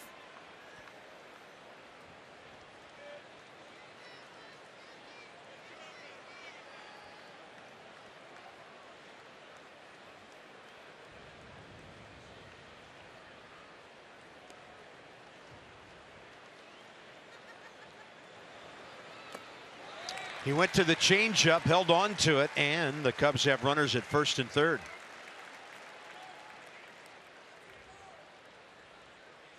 Three more with the Cubs here as we have a look at our upcoming schedule.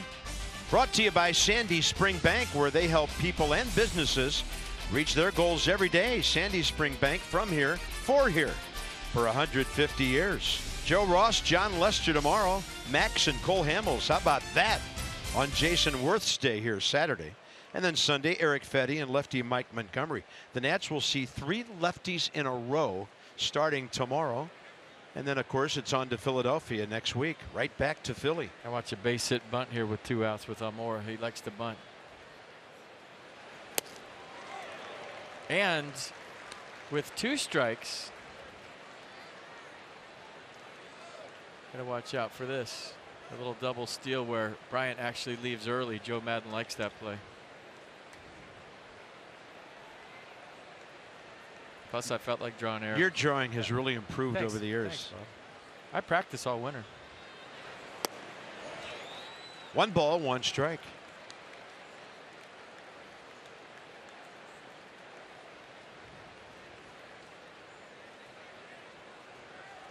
Key is keeping the arrows a little bit shorter than you'd think.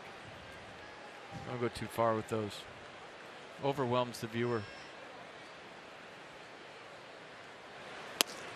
Fastball crackles in at 94, strike 2.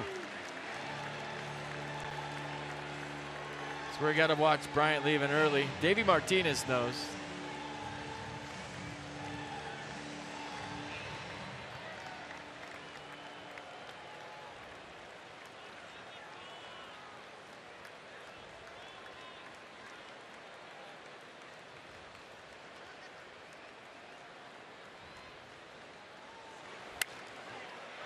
One hop, had to back up, did Rendon and to Reynolds. So Strasburg limits the damage to 1 run. Cubs tie it up halfway through game 1, Nationals Park.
19. He used to do this all the time. Just put his head down and go. Baez took off on the pitch, so he had a good jump. And right around shortstop, he realized that ball wasn't hit hard enough to get to the outfield.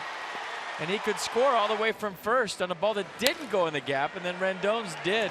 Watch Bryce Harper. As soon as he realizes it's going to drop, you can watch all the fun numbers and the trails and the dots. It's so weird the way the runner never gets outside the dot. If you're really fast, you can outrun that circle around you, but I've never seen anybody do it. StatCast AI powered by AWS. Got to read that or I'll get in trouble. 3-3 as we go to the bottom of the 5th. Kieboom, Strasburg. Not on deck yet. And then Adam Eaton. Stevens thrown 95 pitches through the 5 innings tonight. 3-6-1 Cubs, 3-4-1 Nats.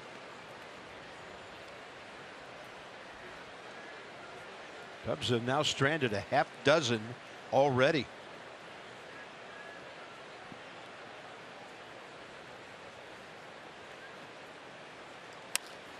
Kieboom to left.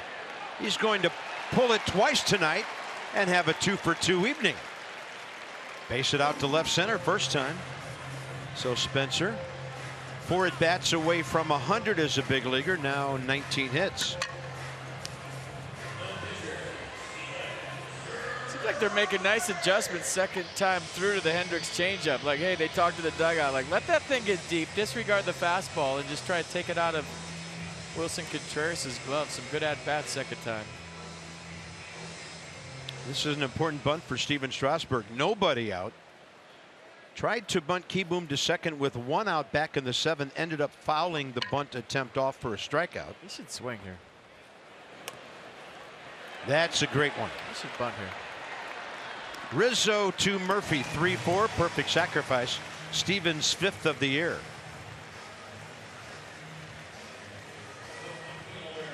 That was perfect. And the reason I was thinking maybe he pulls back and goes Butcher Boy there is because Baez and Rizzo were in his grill the first time up, and I think that kind of rattled him a little bit. That time he deadened it perfectly.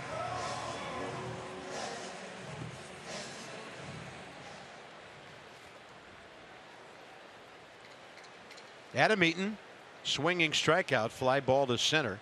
So the Nats have 2 shots to retake the lead.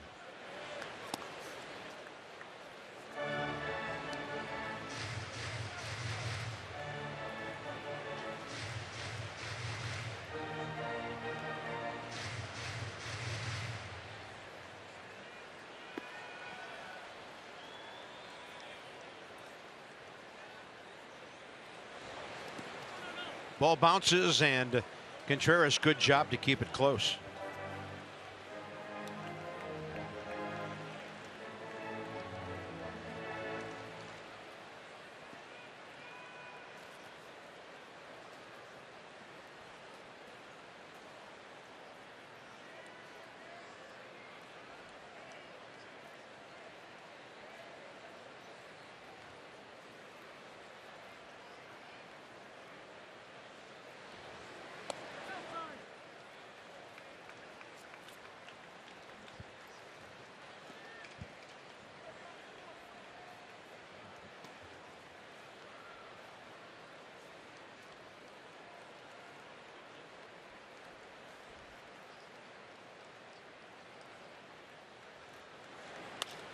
Adam will pull it right side for Murphy. Kieboom to third, 2 down. It's up to Turner. All right, Cubs are in town. You know that because you're watching the game right now and you know who the Nats are playing. If you weren't watching the game, you wouldn't hear this, and then this wouldn't make sense. But don't miss this matchup. Jason Worthday's on Saturday. Should be a fun weekend. I've been telling all my friends when the Cubs come to town, it's always a big party at Nats Park. So come out besides all the promotions. What do we have? 11 home games left, something like that? Visit Nationals.com for tickets. It's getting late. Come out to the yard. Yeah. Nats are 35-35 at home. Trey Turner called on strikes first time, swinging second time. There they are, mentor and student. Is it mentee a word? Could you have said mentor and mentee? I don't know. Well, he should have. Did he make it up? Is that right? Turner rips one, and no strikeout this time. Trey puts the Nats back on top. Ha ha. Ha. So that's his 59th RBI on his 156th hit of the year, and Trey has an 8-game streak. Sometimes this game is really fun, and it's fun when you're getting hits and winning ball games. Trey Turner with a clutch 2-out knock to put the Nats back up on top. Seesaw affair. Back and forth. Steal number 36 coming. What do you think? Why not? Well, the guy in the batter's box might let him hit for a second. We'll see. This is the part of order right now. 2, 3, 4, 5 is all locked in for the Nats. They're dangerous.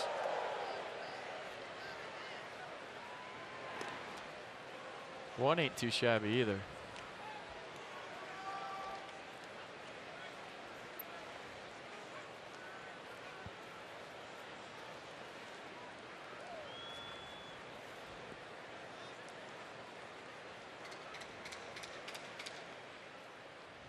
We got Trey in a box.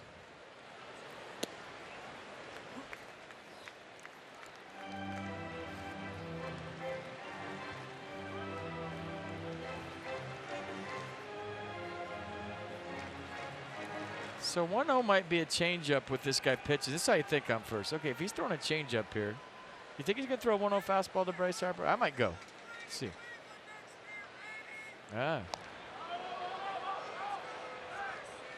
Rizzo was playing off the bag. He tried to grab the throw and make a real quick swipe tag. Kind of came squirting out of his glove. But for you younger players, base runners, you have to guess if you're a base runner on first what the pitch is too. So say there's no steal here and it's a curveball guy and you think he's going to throw a curve. Look for it in the dirt. There's always something to do. Well, he got an early start there. And then Bryce turns on it and fouls it. See, it was a change-up, and just like I'm saying, Trace, think of that. Bryce Harper does not get 1-0 fastballs, especially when they're 87. So it's 1-0, normally a fastball count, but with Hendricks, it's going to be a change-up, and it was. 78 miles an hour, and he had that bag stolen. Bryce thought he could hit a gap. Think along with the pitcher when you're standing at first, not just in the batter's box.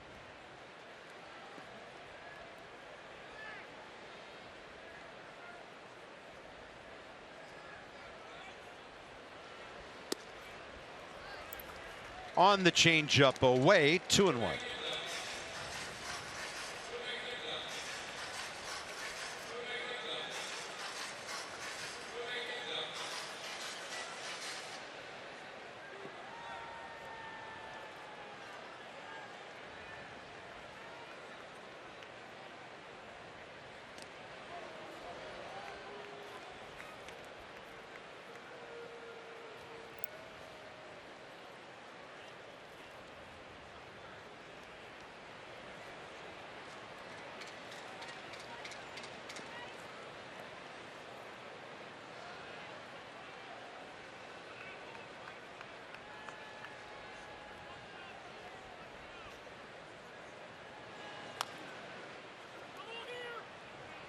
Ball got Bryce for a foul. Well, some of the weather up to the north of us has given us a little breeze here. Some air finally moving around the place. Flags just coming from the north a little. So Trey, one of only 2 guys in the league with at least 30. In the American League, Whit Merrifield of the Royals and D. Gordon of the Mariners tied at 30. It's hard to steal a base nowadays. Instant replay.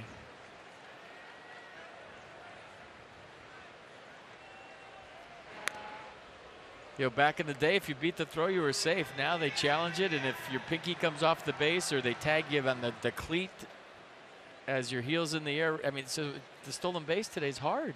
It's not like it used to be. The old adage was if the throw beat you, you were out. Now you got to tag the guy. You didn't really have to tag runners back in the day. You just had to show the ump. Well, now he'll be running as Harper, a good take. 3-2, 2 outs.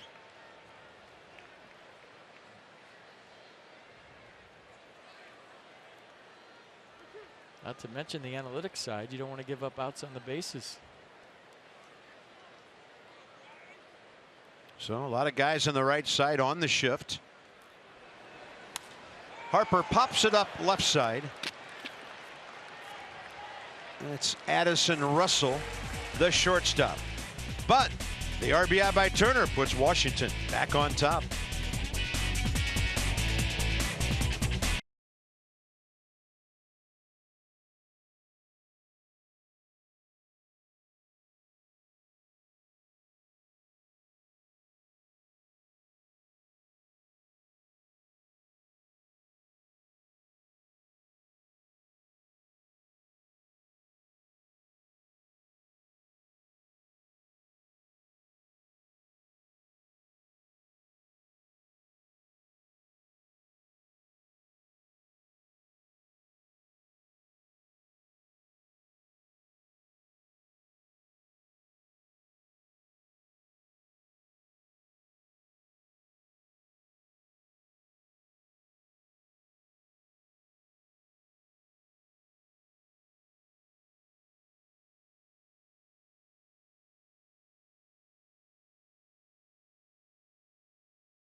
On to the 6th inning. Bottom 3 for the Cubs: Contreras, Hendricks, and Russell. Strasburg's at 95 pitches through 5. Matt Grace is up. If a pitcher's getting long on his pitch count and the ball game's close, you know Matt Grace is going to be revving up. He's been great. This one a mile high right side. Defoe out. Adam Eaton coming in. Fair when caught for the first out. 6th inning. So the Cubs, all their damage from the top of the order. They don't have a hit from 5 on down. But Zobrist is driven in 2 hits, a sac fly. Rizzo on 3 times, 2 hits, a walk, and RBI. Murphy 1 for 3, as is Baez.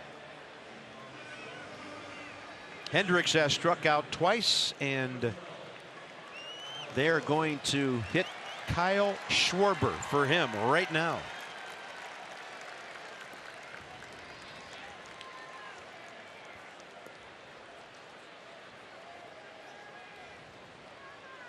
Kyle Schwarber has never faced Stephen Strasburg in the regular season.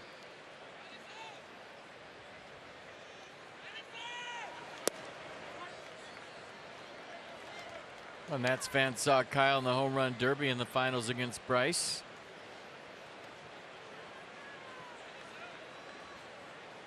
Nice showing from the Cubs left fielder. 2-0.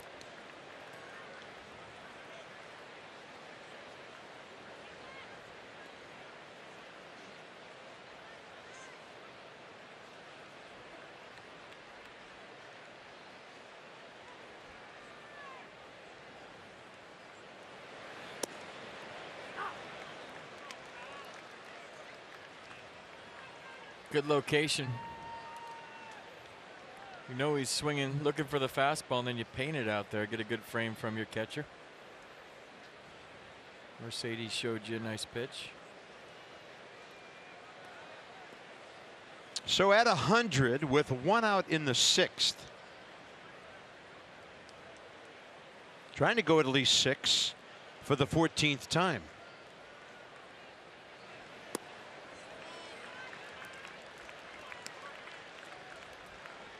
So double barrel for the Cubs. Steve Cishek, the righty. Randy Rosario from the left side. Nats have Rendon, Soto, and Reynolds due up right, left, right. 3-2.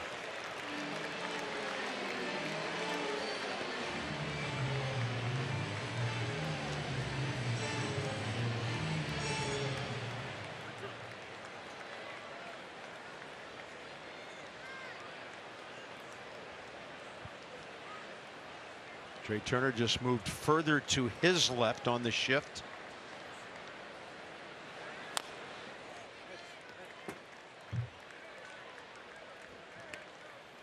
All right, manage your dream team in franchise mode, plus get weekly stats and roster updates. RBI Baseball 18 is available now.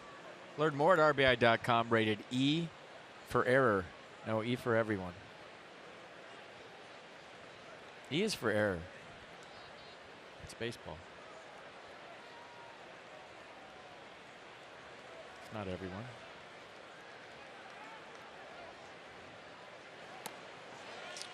And a 1-out walk in the top of the 6th. To the 9th spot for Addison Russell.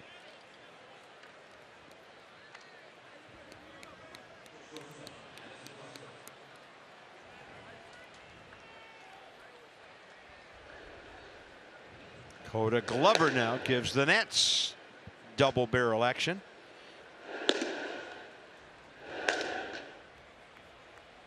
Schwarber's got 4 stolen bases. He's been caught 3 times. I don't think he'll be running here unless they play some hit and run baseball. Russell up there, first pitch swinging, fly ball out of play.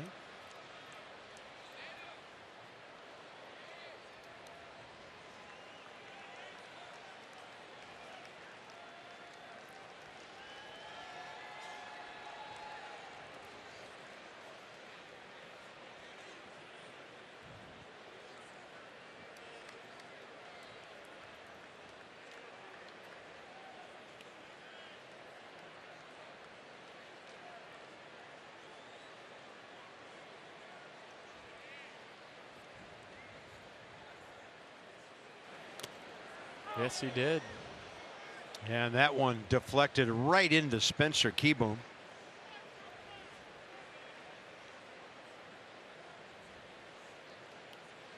Might have got him in a sensitive area. That's Paul Lassard. I think if you read lips, you know where it got him. Maybe not so sensitive. He makes me laugh, man. I think he said, well, you saw what he said. Yep. Just outside his chest protector. I'm sorry. Well, he's smiling. That's good. Oh, that was funny. Remember, we got hit by the pitch. He looked in the dugout and he said, right in the boiler. And that one started with the same letter.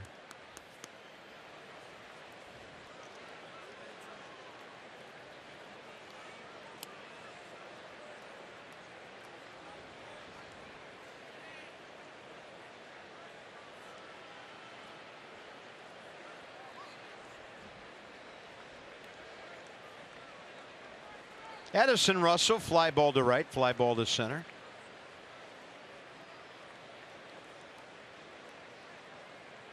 Turner and Defoe communicating for a ground ball here. Fastball up and away.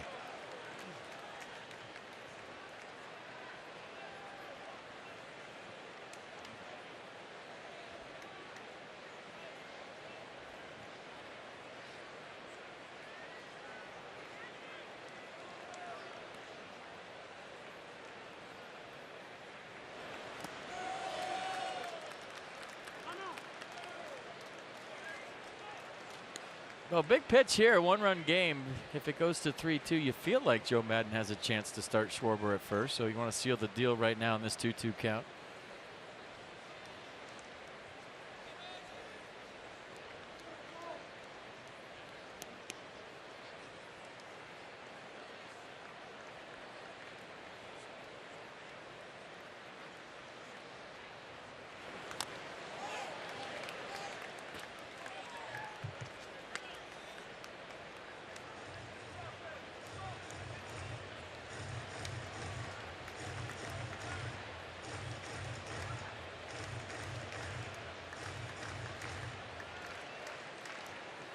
Well, working hard, trying to leave with the lead. Pitch count's going to get Steven after this inning. We hope it's after this inning. And a 2-2 to Russell, who fouls another one back.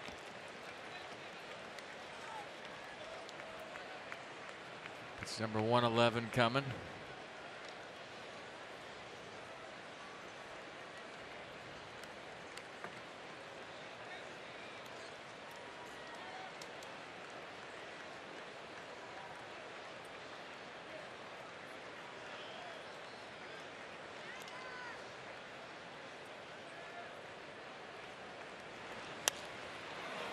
Well, he slowed down his bat with a high 70s curveball.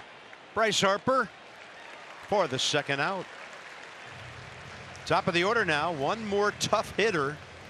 And of course, it's Daniel Murphy, but it looks like he will be facing Matt Grace. This will get Strasburg to 5 2/3. 6 hits to this point, 3 runs. 3 walks, 6 strikeouts, and a solid outing. Choose a winning team for your vehicle. Jiffy Lube for value and convenience. JiffyLubeDC.com. Strasburg, 111 pitches, 71 strikes, leaving with the lead.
Who is that guy on the right?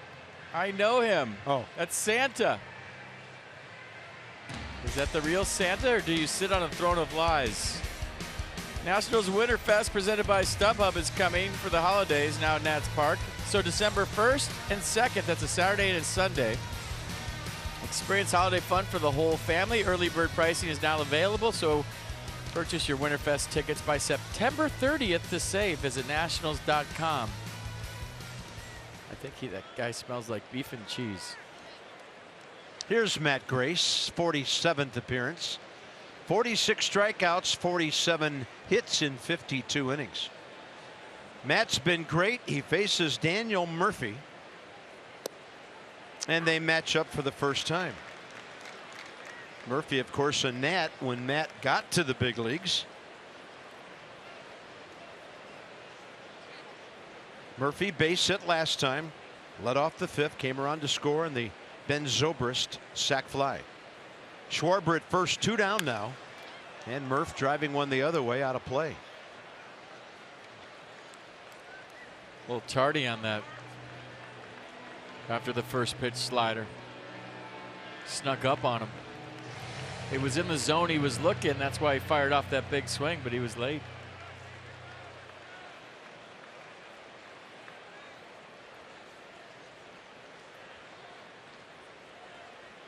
Now he starts to think about left field here.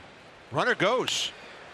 Yeah, it's in left field. Schwarber around second, heads for third as Soto puts away the fly ball. Stephen Strasburg thus the pitcher of record and a chance for a W. A ways to go.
Brought to you by Dominion National, providing innovative, high-value dental and vision benefits to area employers and individuals. And tomorrow we can really smile. The weekend will be here. Well done. To the bottom of the sixth. The Nats will face 24-year-old Randy Rosario for the first time. He's from Nagua, Dominican Republic. Choose a winning team for your vehicle. Jiffy Lube for value and convenience. JiffyLubeDC.com. Rosario 2 games with the Twins last year. 35 now when he throws his first pitch with the Cubs tonight. Not good control numbers. 26 strikeouts, 20 walks in 41 innings. Fastball 94, slider 86, occasional changeup at 87. That's going to try to add on right here, right now. One of their 5 left-handed relievers.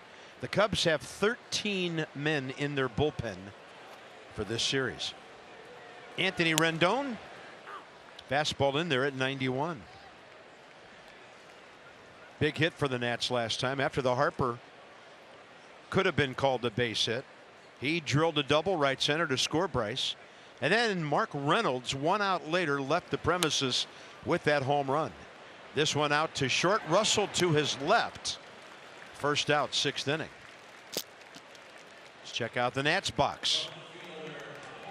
So some damage throughout the lineup with Turner's RBI single last time. 8-game streak for Trey. Rendon, the aforementioned double. Earlier, a Soto base hit.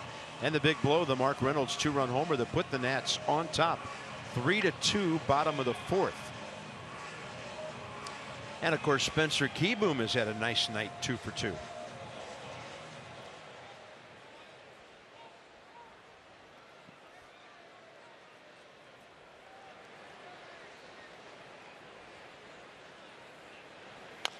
Soto first pitch, chopped down to Rizzo, to Rosario. 2 quick outs. Let's give Mark Reynolds our forward drive of the game. Let's go back to the 4th inning. Bunch of 3-2 changeups from Kyle Hendricks. I think that was the 4th one in a row, and this is the one that stayed up and went out.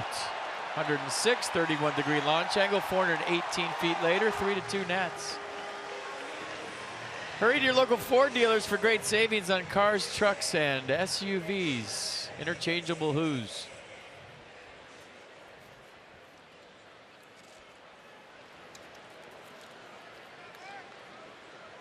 One for two. I mentioned when he stepped in for that at bat, he had hit the ball hard first time.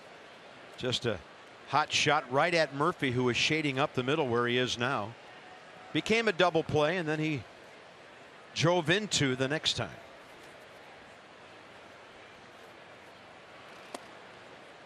2-0. I mean, every time he's in the box, you feel like there's a dangerous hitter up. You don't always feel that with, everybody, but, he gets to a 2-0 count and we're all thinking the same thing. That's a dangerous hitter.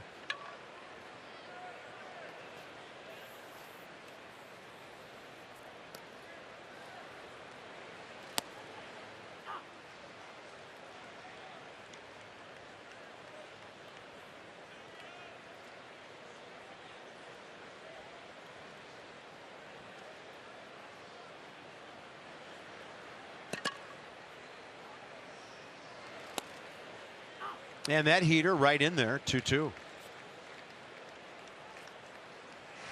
Rosario's fastball looks like it plays faster than 91.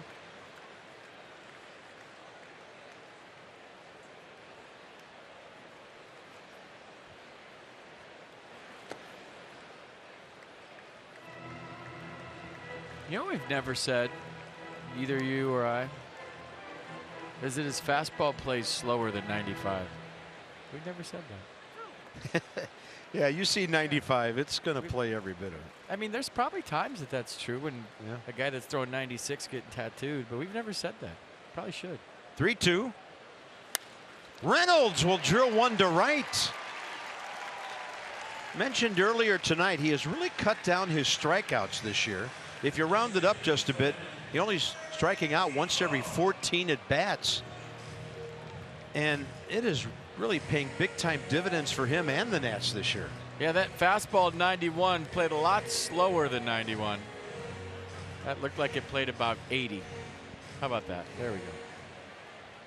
So he's aboard with 2 outs for Wilmer Difo.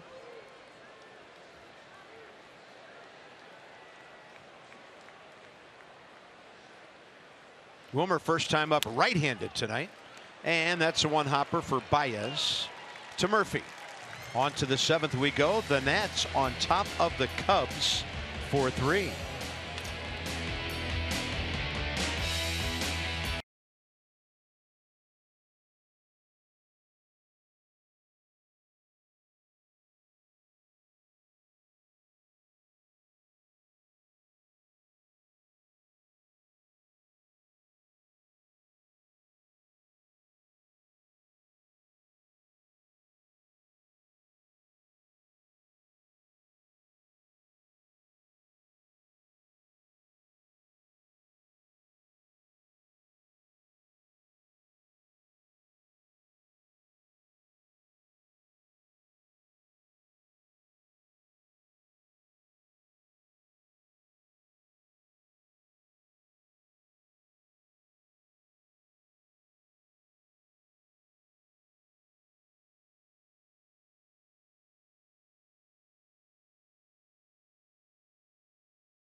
That was the Milwaukee game last Friday against Chacin when the Nats only got 1 run. Offense has been cooking on this homestand. Unfortunately, 2-4 so far, but they've kind of picked it up again tonight, and Strasburg had a solid outing. Yeah, Steven grinded it out tonight, did another nice job with the off-speed stuff, the velocity down the fastball, but the curveball changed great. Now, Coda Glover facing 63 home runs this inning. Baez with 30, Rizzo with 24, and Zobrist with 9. So one-run game, big inning for Coda Glover. Matt Grace, 3 pitches, 3 strikes, continues to do great work out of the bullpen, both situationally and then sometimes for an entire inning or so. Yeah, I mean, the sinker's been great, the slider's been great. You can just tell by his demeanor on the mound. Matt Grace is really confident right now. His stuff is as good as anybody's from the left side, and now Coda Glover going to try to do the same thing that Matt Grace just did, 6th. Yeah, big time inning here.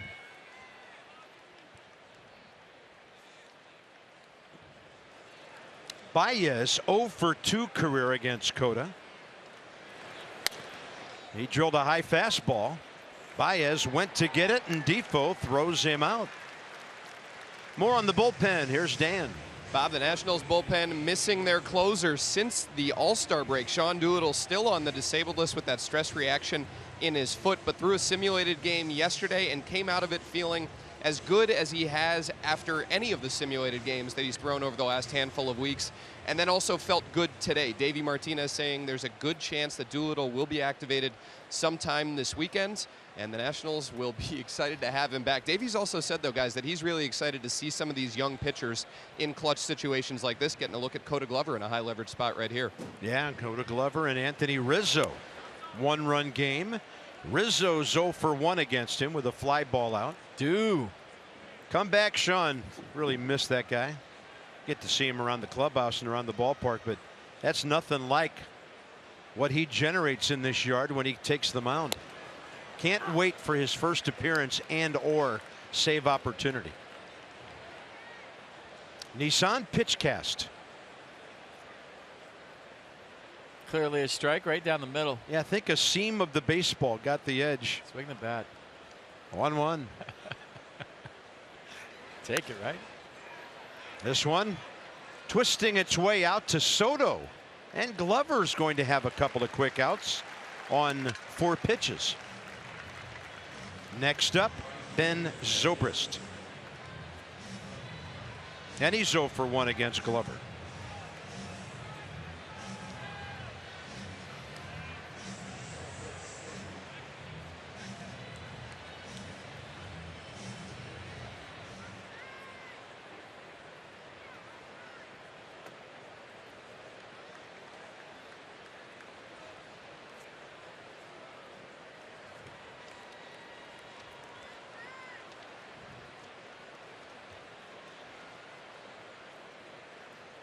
Pretty good at bat that Ben Zobrist had last time up. That was impressive. He fouled off some nasty pitches from Steven and then barreled up a fly ball for a sac fly to center. Yeah, might cause us to think back a couple of years ago. We heard that Ben Zobrist might have been one of the Nats' targets for second baseman. Then it went to Brandon Phillips, who made his return to the big leagues in big fashion the other day and beaten the Braves with a home run. And we ended up, and we're very happy to end up with Daniel Murphy. The Nats did not settle at all. They got the guy who was right up there with anybody who was out there and available at the time. But now Murphy and Zobrist are teammates, and Brandon Phillips is doing his thing for the Red Sox, who shocked Atlanta the other day.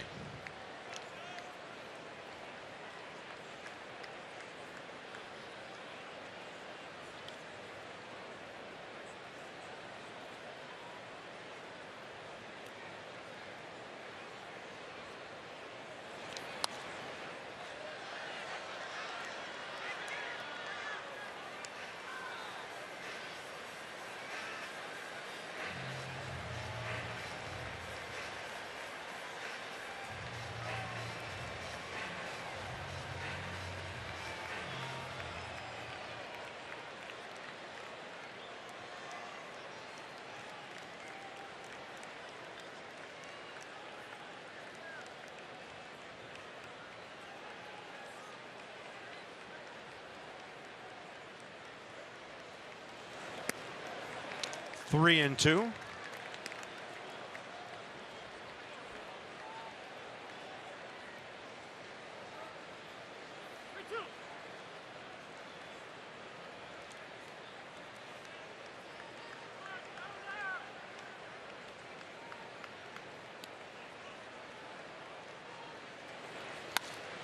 That ball drilled out to right center. Adam Eaton is going to get to it. 1-2-3 for Glover. His 13th appearance goes very well. Time to stretch.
Brought to you by T-Mobile. Let's give Spencer Keyboom some love here tonight. First time up in the third, knock.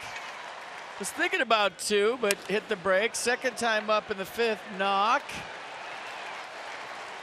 Was thinking about two, but hit the brakes. So 2 for 2 for Spencer Keyboom. He's trying to have a 3-hit night here, right now.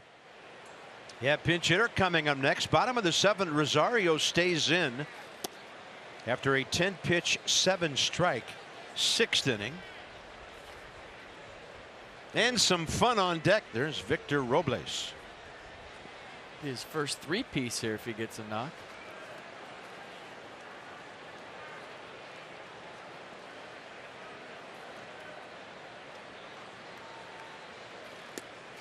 One. The Atlanta game in Arizona about just a little over 10 minutes away from getting underway. Anibal Sanchez, Zach Greinke out there.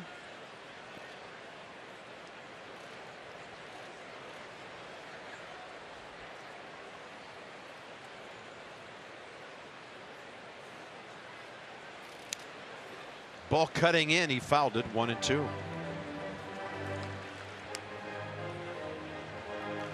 Justin Miller. Scoreless 9th last night. Gave the Nats a chance to rally and tie the game or win it.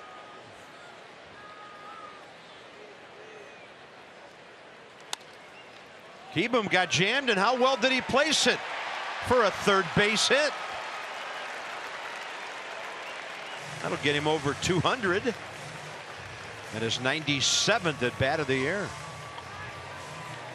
Now, usually when we give you the T-Mobile built for baseball, great things happen. That's just another example. Just fights it right back up the middle. Nobody there. 3 for 3 for Spencer. First 3-knock game of his career. Congratulations. Well done.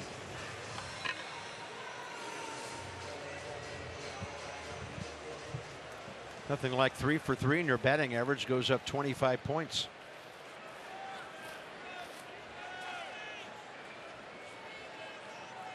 Victor Robles is 1 for 2 since his call up. And he goes left side. Ball cut off by Baez. Safe at first.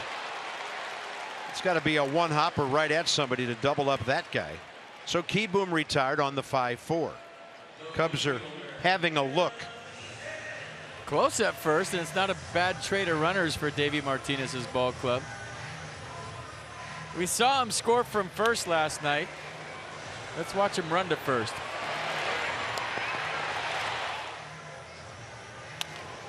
I remember last year everyone was asking me, is he as fast as Trey Turner? I don't know.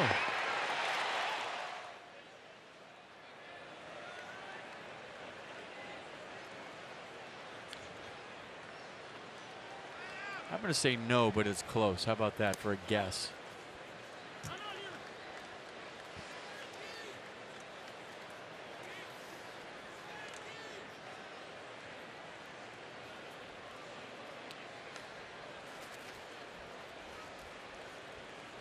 Robles this year, once he got healthy, 19 stolen bases in the minors in 26 attempts.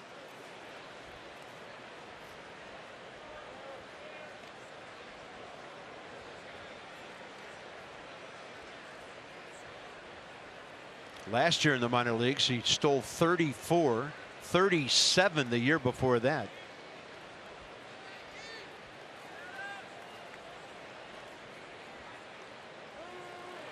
They've got him picked off. He might as well keep on going. And he's going to run into a 1-3-6 caught stealing.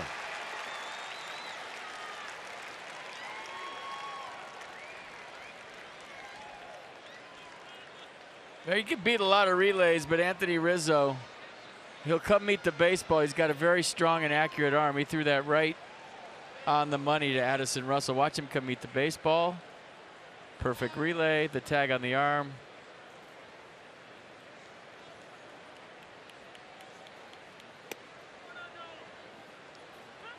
I think Chip Hale's telling him he's going to center field and that Bryce is going to go to right. Well, that'll be fun. Soto, Robles, Harper. So Adam Eaton 0 for 3, trying to get aboard here and make something happen with 2 outs in the 7th.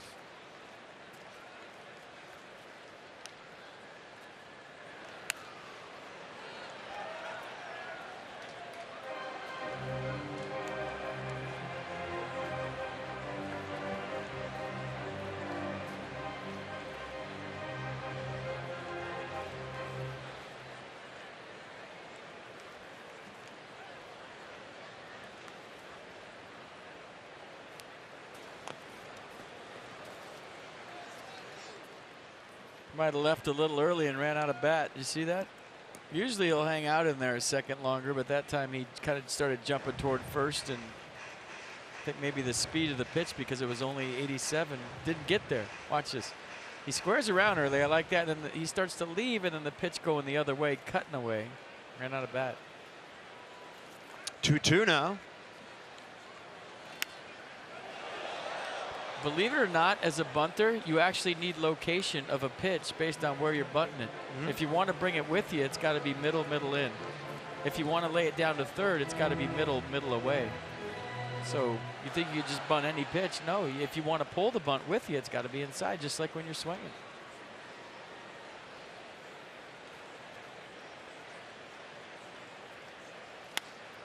That's the other way.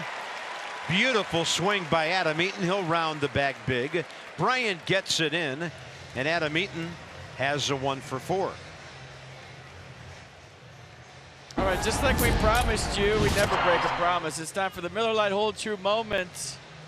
Trey Turner the 5th inning with the go-ahead knock.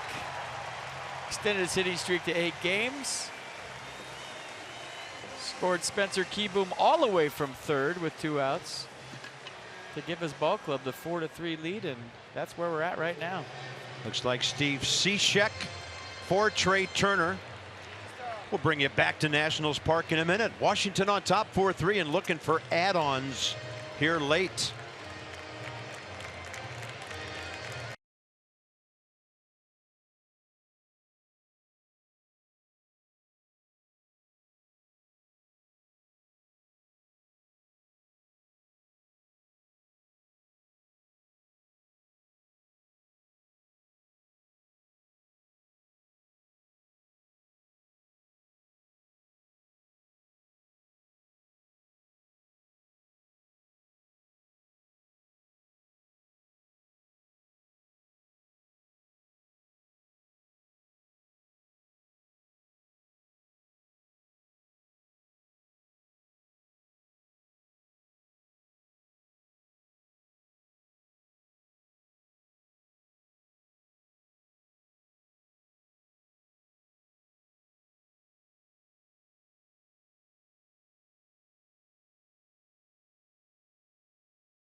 back.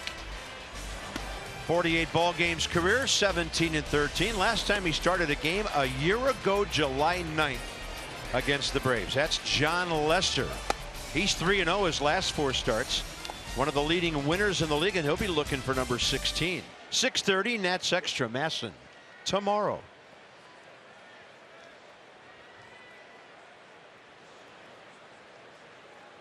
Trey Turner and Steve Cishek. Trey 0 for 2 against him and getting out of there. 68th game for this 32-year-old veteran. Been in the big league since 2010 with the Marlins. 71 strikeouts in 63 innings.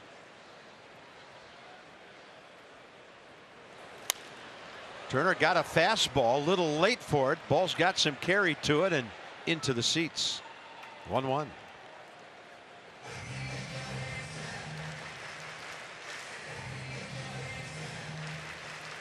Well, he has inherited some runners this year.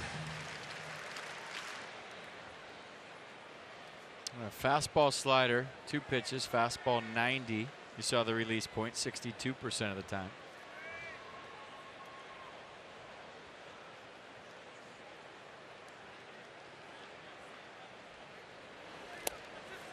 Good take by Trey. That thing running in on him. 2-1. Nobody warming up, so the inning continues. Bryce Harper gets a righty, although a rather unorthodox one with this delivery.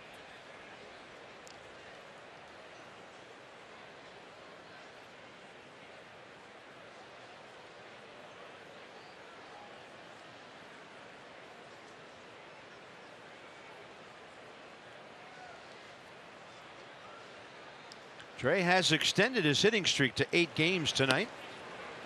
And there's that frisbee. 2-2 on the slider. See if Adams thinking about running here a pitch early.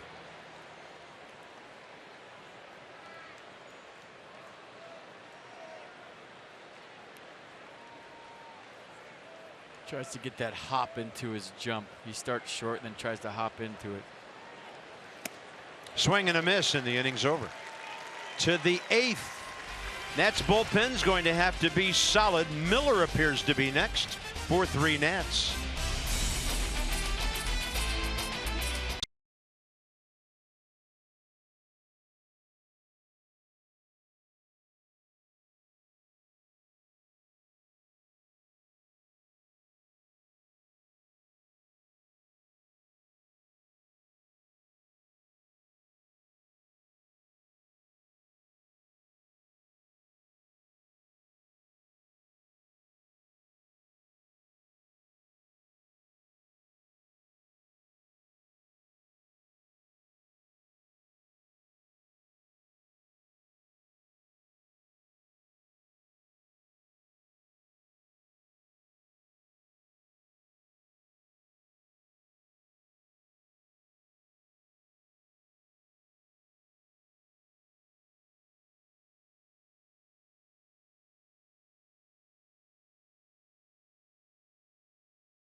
American Standard Heating and Air dealer at MidAtlanticComfort.com and by Long Fence.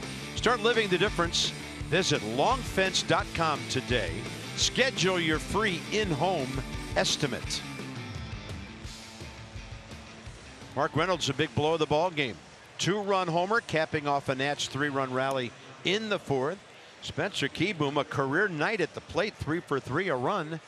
And Murph Daniel, 1 for 4. Steven Strasburg gets honorable mention on that list. 3 earned runs, 6 hits, and 5 2/3 with 6 Ks. So the bullpen trying to keep him a possible winner tonight. Here's Justin Miller. All right, he's hitting 204 against Justin's fastball, cut fastball slider combination. 41st appearance, and Chris Bryant 0 for 1 career against him.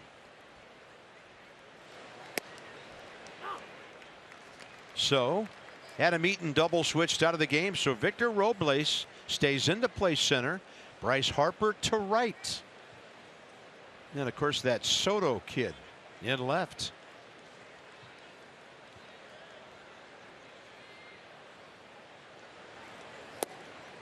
Nasty on the slider. Late break and down and away it went.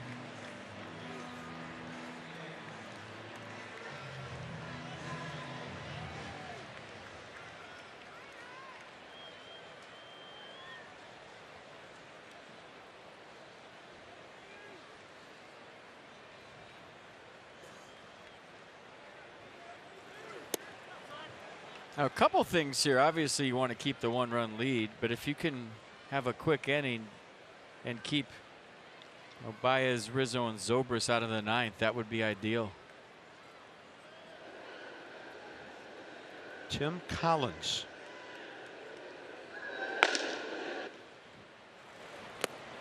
That's ball 2.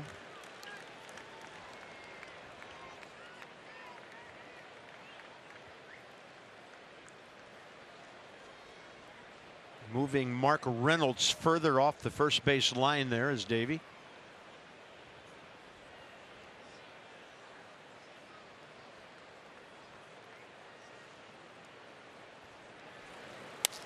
And Brian waits for that one, lines it to left.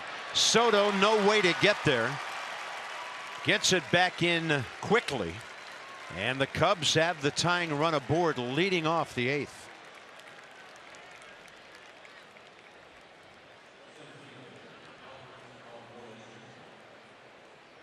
Be a bunt here. Long look by Almora Jr. for a sign.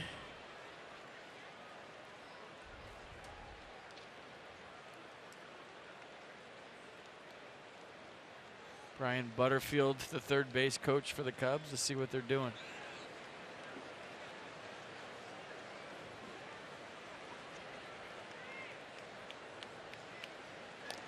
That was a throw over to see if he showed bunt, and I don't think he did. Another set of signs being put on.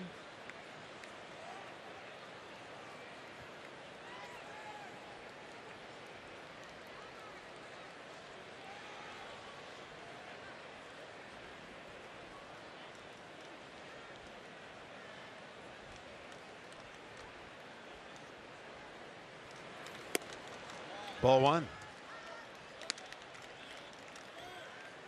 Steven Strasburg retired Almora Jr. 3 times tonight. A couple of grounders around a strikeout.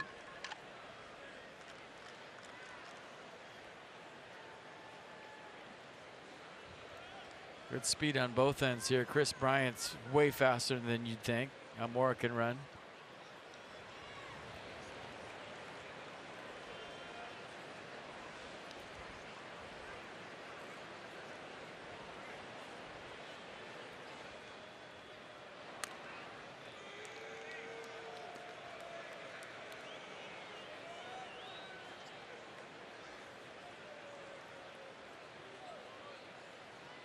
I like the cat and mouse game of this 1-run deal right now. Davey Martinez knows all of Joe Maddon's tendencies. What was he with him for 9 years?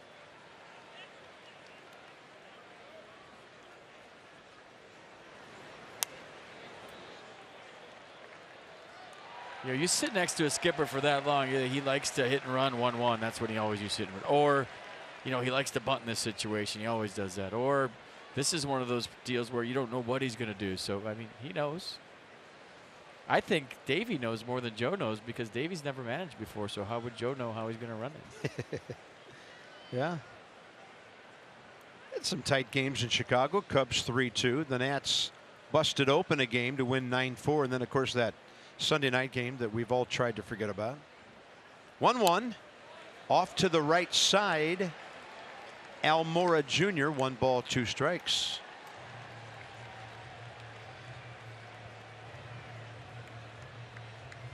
Now, you might already said it. Jason Hayward on the DL with a hamstring. Pulled it in Atlanta the other day on that makeup game, going for a ball in left center field.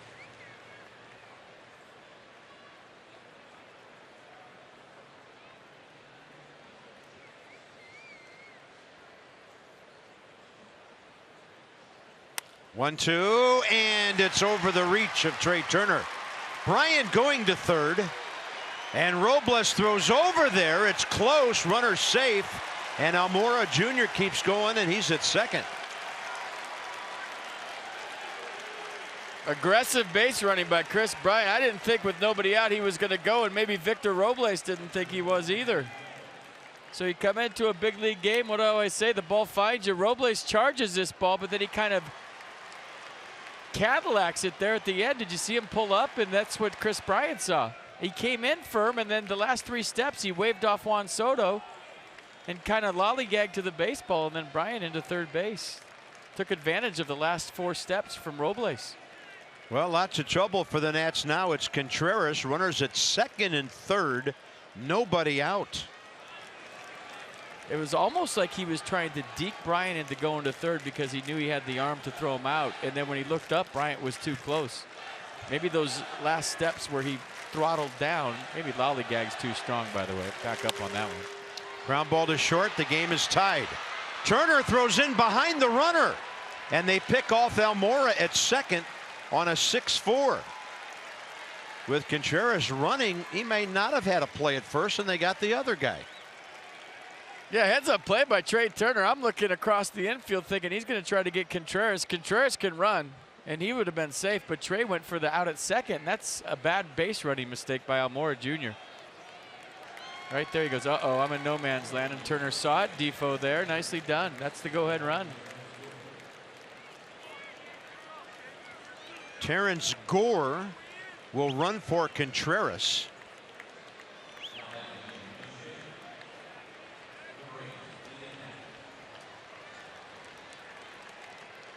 So he gets an RBI on the ground ball, but it goes 6-4 on the tag play, with the runner trying to get back to second. Derek Lilliquist now. So I don't know if there was confusion between who was getting it, but on the Robles play, let's look at it again. He waves Juan Soto off, but then slows down right there. You see those 2 little steps where he slows down, and I don't know if he was deking Bryant into going and thought he could throw him out, or thought Bryant was stopping, but those last 2 steps where he decelerated were the difference.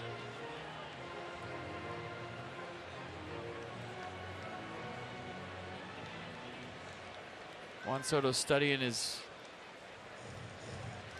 play sheet out there, his defensive positioning.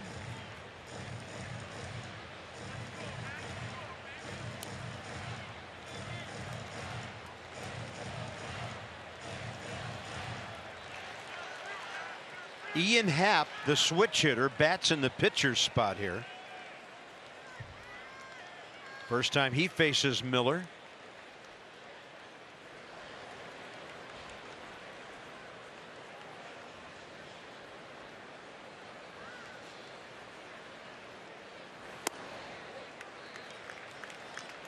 Things happening at lightning speed here in the top of the 8th inning.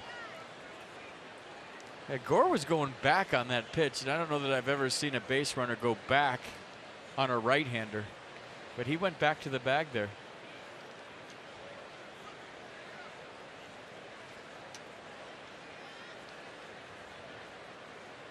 He's going. See that lean before they threw over? He's going. Do you pitch out here, or do you keep throwing over?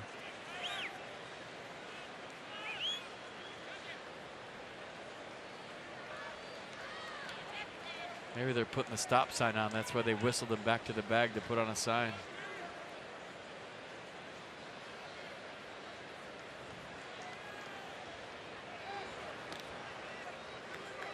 D. Knight could put it back on because he got back easily.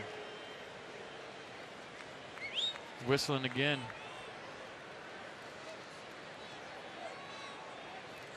Gore came over from Kansas City as a minor league trade middle of August, giving the Cubs some speed off of their bench. Keyboom can throw from a knee. Yeah, he's 8 for 16 this year, gunning guys down. There he goes. Pitches a strike from the knees. It's a bullet. Safe is the call by Jansen Visconti, the young umpire at second base.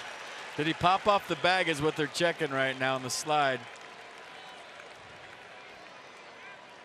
Bad jump. Outran it.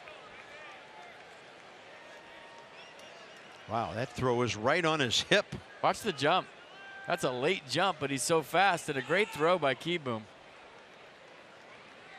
That will not challenge. There's something cool about a base runner that's fast, and it's late, and it's a tie game, and everybody knows he's going. I just love the whole strategy with it.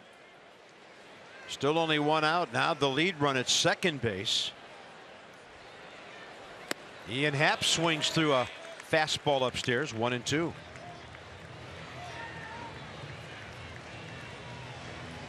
He's 7 for 20 as a pinch hitter with 2 homers, 5 batted in.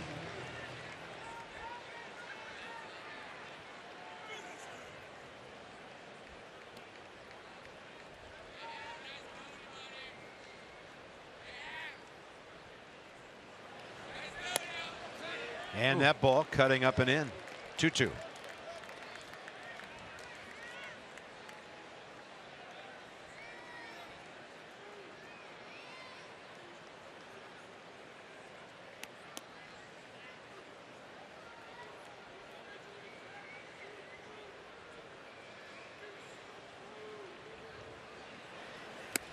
Swing and a miss. 2 down in the inning. Addison Russell next, the shortstop. Yeah, right where he wanted. Elevated fastball, 94, big pitch, and Russell's going back to the dugout. And here comes Tommy LaStella. Yeah, they can make that change offensively here and defensively in the bottom of the inning.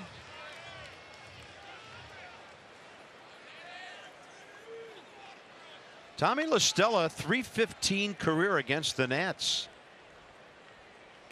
With Atlanta and the Cubs, he's had some important hits against the Nats over the last couple of years.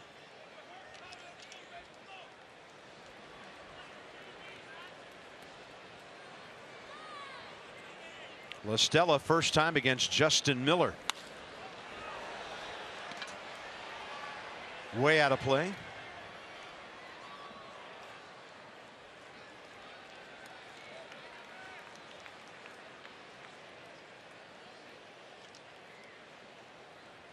Have Victor cheating in center, Juan Soto cheating in left, but it's going to be hard to throw out Gore on a base hit. Be off with the crack of the bat.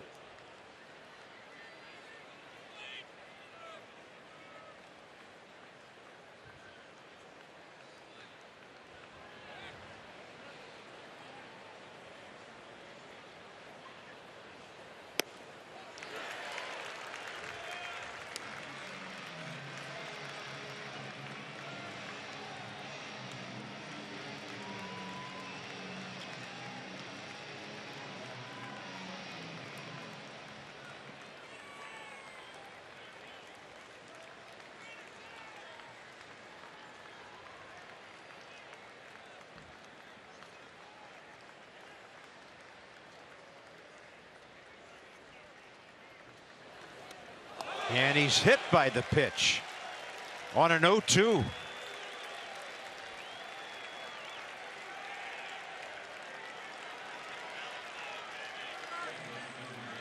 Top of the order, and it's Daniel Murphy. The Nats have Collins ready for the lefty.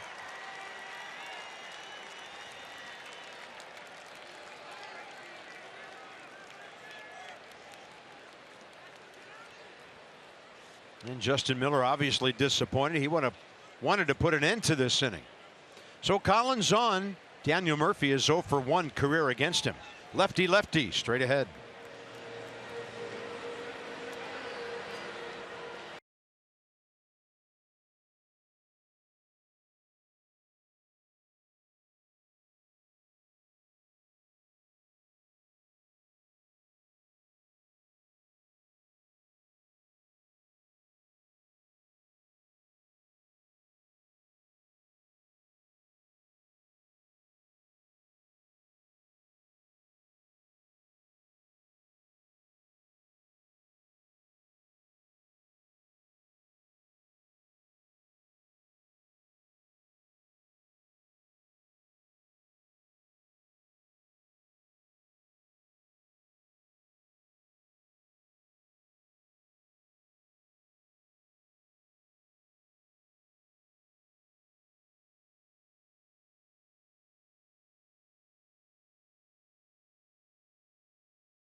by authority of the Washington Nationals and may not be reproduced or retransmitted in any form. And the accounts and descriptions of this game may not be disseminated without the express written consent of the Washington Nationals. A lot of wheels turning here in the 8th inning tonight. Cubs have already sent 5 men to the plate. They have 2 aboard, a run home. Daniel Murphy, 0 for 1 career with a fly ball out against Tim Collins, trying to put Chicago on top. A fastball, cut fastball, curveball change. Fastball 92. Daniel Murphy splits.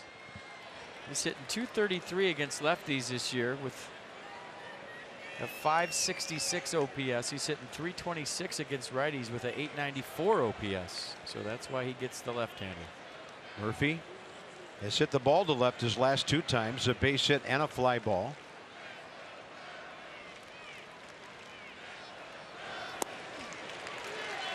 Cutter.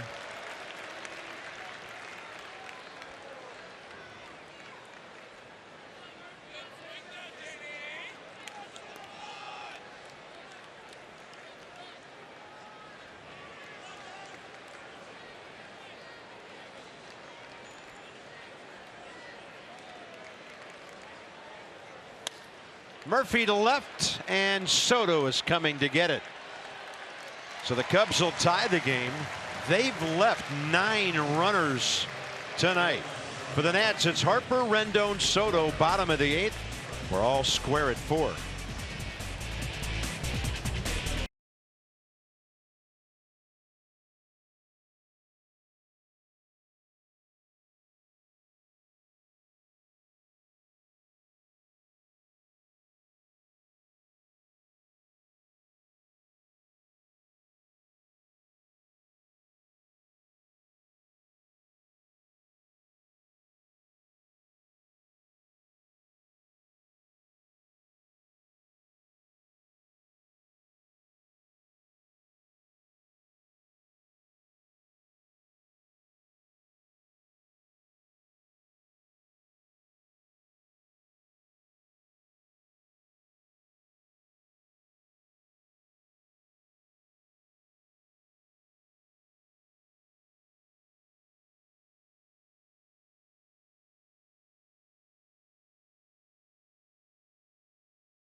For every Nationals walk, Care First Blue Cross Blue Shield contributes $50 to support the Boys and Girls Clubs of Greater Washington. The Nats have drawn 514 walks for $25,700. Care First encourages each of us to take that first step towards a healthier and more active lifestyle. Go for a walk.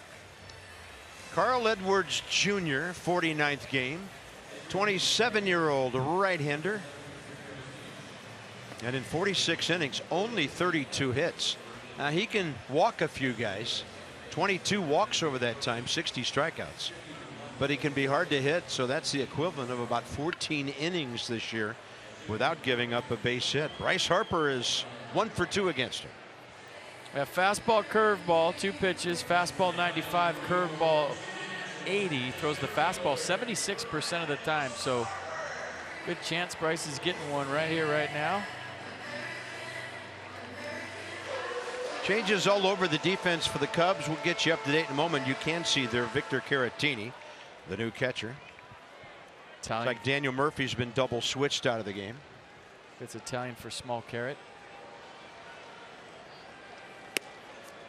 In the zone. So Ian Happ stays into play left. That moves Chris Bryant to third. Baez from third to short. David Bodie at second. And Caratini. It's March all over again. Early March in the big leagues.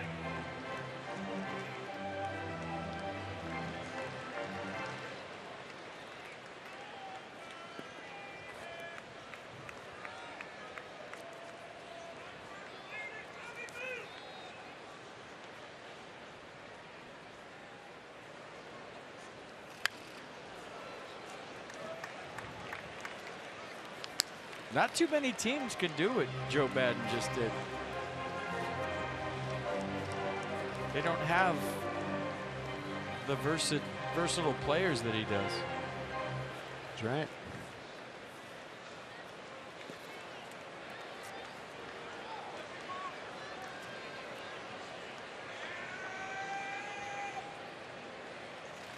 That one bouncing in, 2-2. I mean, we've seen Happ play second. He's in left. Baez can play second, short, or third. Bryant can play first, third, or left, or right.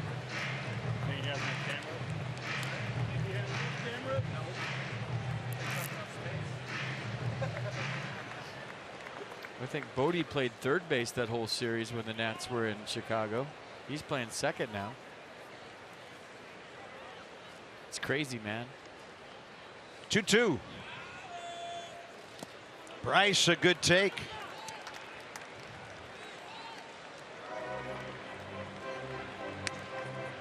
Curveball, he held up.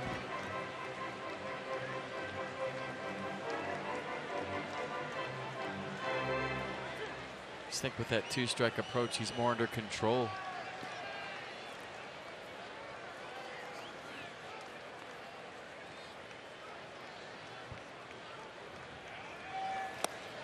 Bryce Harper will take his 105th walk of the year. Care first.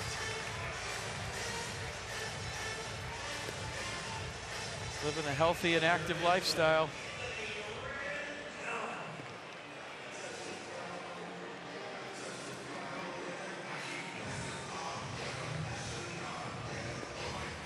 I'll tell you this, the Nats 3-4-5 right now, I'll put them up against any 3-4-5 in baseball. The way they're swinging right here, right now, all three of them. Rendon 1 for 3 RBI double opposite field tonight. 1 for 1 with a grand slam home run against Carl Edwards Jr. Well, maybe not a grand slam, maybe 3 on the homer and 1 on a sac fly. Greg Holland for the 9th. Nats trying to put him in a save situation. And Rendon will fly this one to right for Ben Zobrist.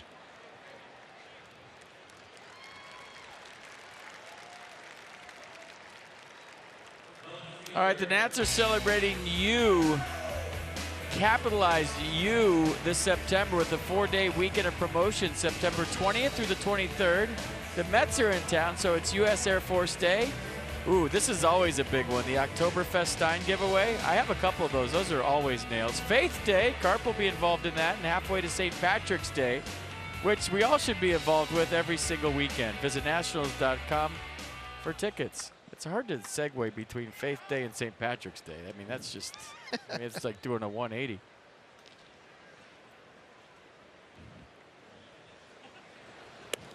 Outside, ball 1. Soto 1 for 3.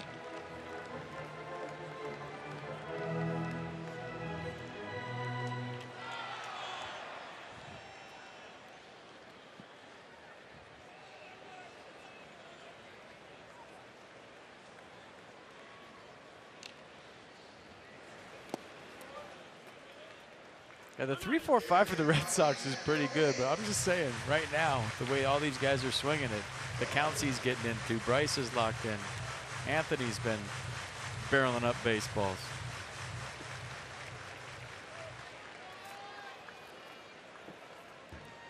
(2-0).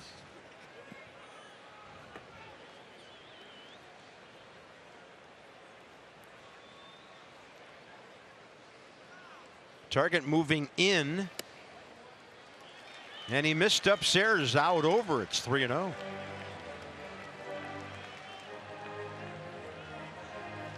Joe Madden's ball club 4 up on the Brewers tonight. Swing it. 4.5 on St. Louis. Both teams idle. They just left Milwaukee and St. Louis is in Detroit. Good count to steal on too. No. Yeah. Ooh, he got one. Pretty center cut there and was ripping. Yeah, 3-0 green light.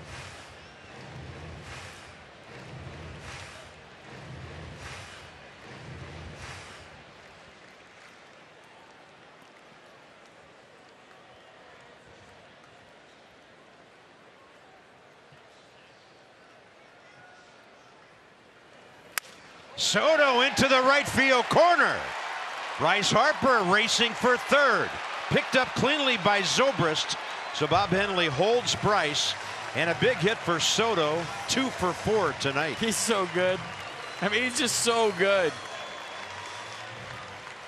I mean, every time you look up, it's 3-1 to this guy. The knowledge of the strike zone blows the mind. And then being able to do something with the knowledge of the strike zone is even better.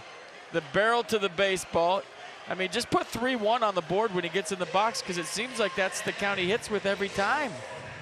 Game on the line, second and third, 1 out. And Mark Reynolds with a chance to be the hero here tonight.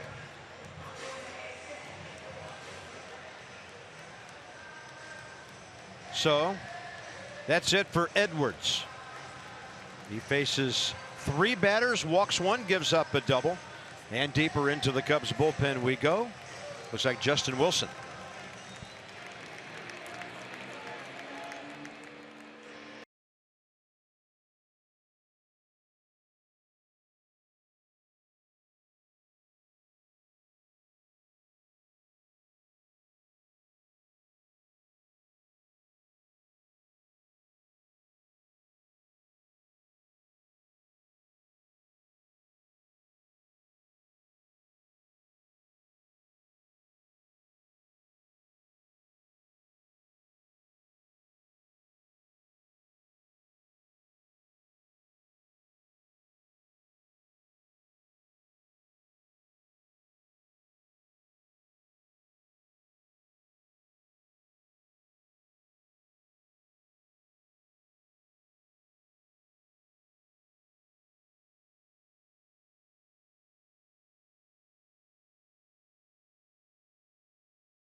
Game for the Nats. Go ahead homer in the 4th. Base hit other way in the 6th. This is 31-year-old Justin Wilson. Big league time. Pirates, Yankees, Tigers. 2nd year with the Cubs, and he's busy. 62 games, 64 strikeouts in 50 innings. They got to be walking Reynolds here, don't they? You would think. But usually you leave the guy in to walk him, but nowadays you just put him on. He's got to put him on here, doesn't he? Bring the lefty to face Reynolds. And if they don't, look where Rizzo's playing. Wilmer's hitting 171 right-handed. That's why I'm thinking, but here we go. All right. Reynolds is 0 for 3 against this guy with 3 punch-outs. Okay. Anthony Rizzo's playing almost halfway from 1st to 2nd to cut off anything the other way.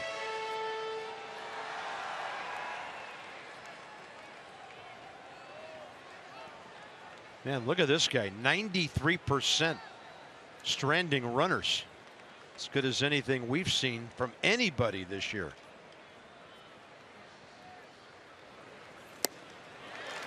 Couple of heaters blown by, Mark. Well, there you go.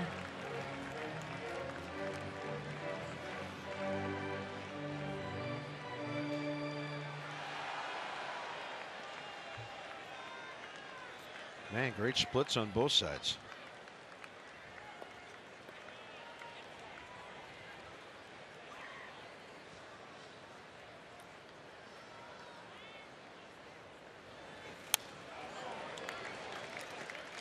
shortened up there. Bryce getting a big lead. They're going contact play at third. As far as Chris Bryant will let him go. And Bryant staying fairly in on the grass here with 2 strikes. Yeah, it makes it hard as a base runner to get a big secondary lead here with the third baseman that close. But he looks like he's going on the ground ball.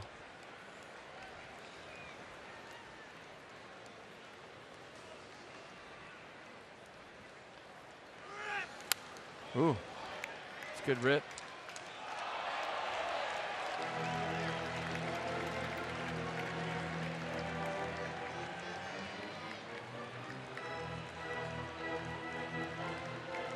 He's getting closer with the fastball. Do they dare mess around with anything else?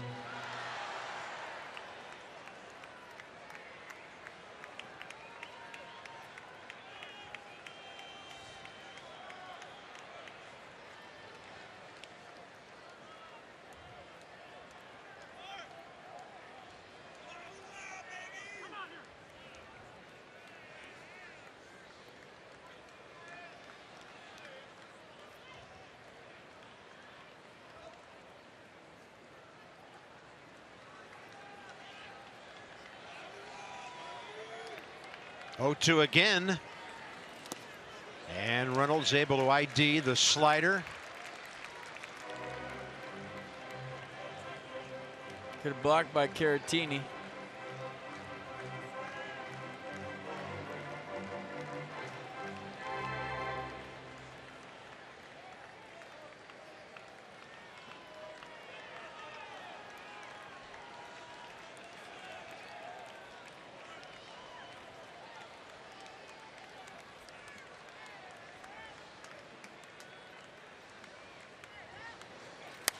Reynolds gets the bat on the ball. Is it going foul? And would he catch it if he could? Doesn't matter. It's in the seats. Well, that's a good question. I don't know. I've always been. No, he said I wouldn't have caught it. Maybe with that sign. Yeah, I mean, if you catch that, you're just giving the other team the go-ahead run late in the game.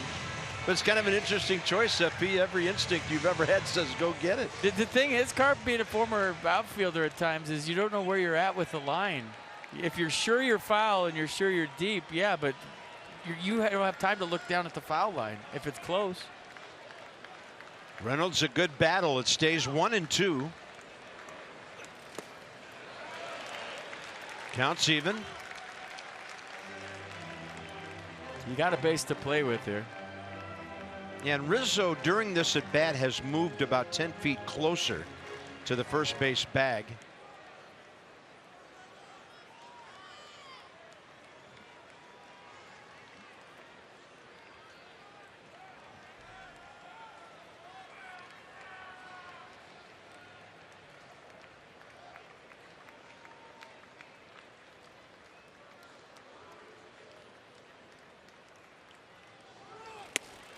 Swing and a miss for the second out. You would think about the off speed. You see the late swing? He might have been thinking he's going to double up on the slide or triple up on it. Watch how late Mark swings here. Yeah, that was an emergency hack, and he was thinking about the off speed. Uh-oh, it's a fastball. I got to put it in play. Good battle won by Wilson.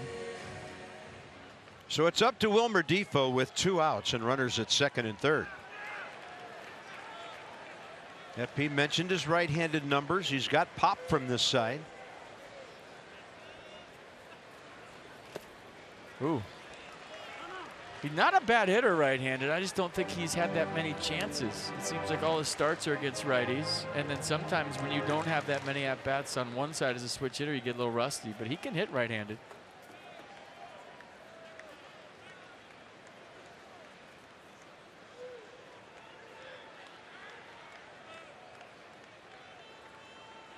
.313 at home this year, Wilmer hitting.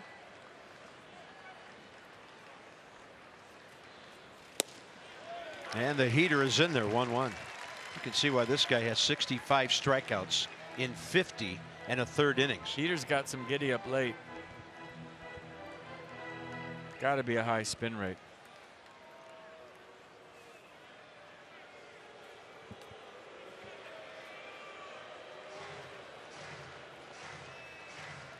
Jim Hickey, the Cubs pitching coach.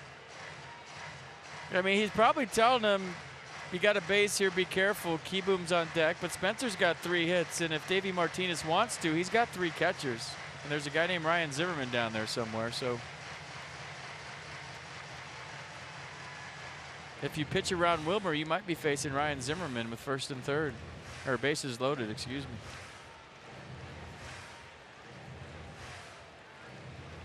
Or a guy with 3 hits, either way.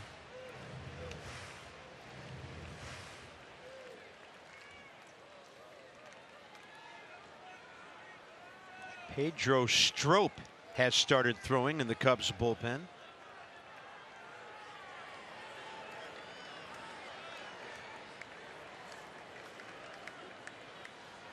One to Defoe.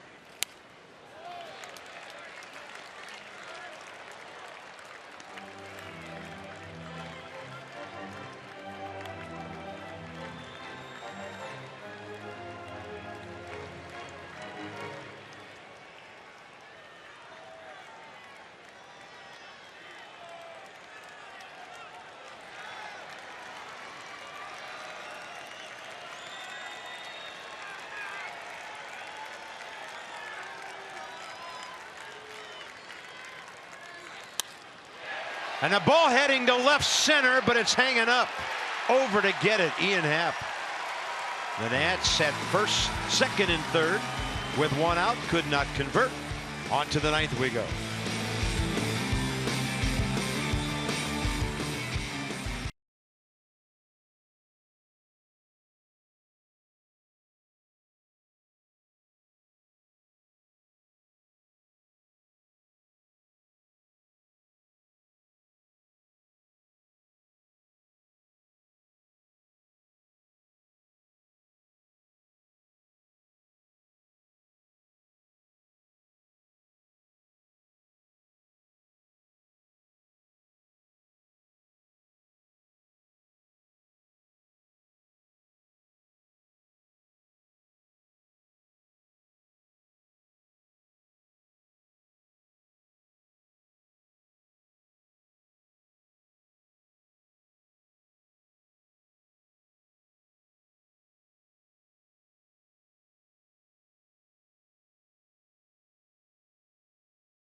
Nine of those by Chicago. Washington area Toyota dealers helping children and their families. For every strikeout by a Nats pitcher this season, $44 to the Children's Inn at the National Institutes of Health.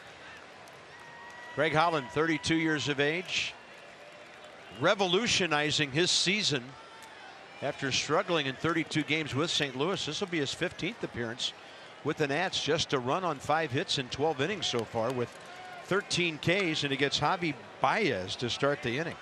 And fastball low to mid-90s, nasty slider, nasty curve. His job to keep it right here. Baez, Rizzo, Zobrist, 2-3-4 here. Did you see that? Javi Baez just checked himself. He checked swing and then pointed at first. Watch this. Did I go?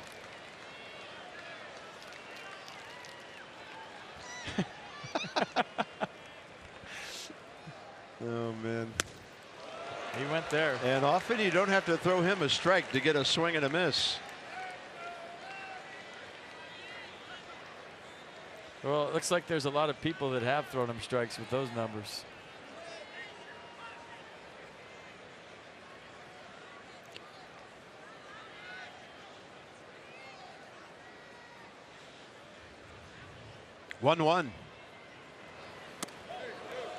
So Baez against Holland career, 1 for 4, a homer, 2 RBIs. That could be a slider protector, that pitch.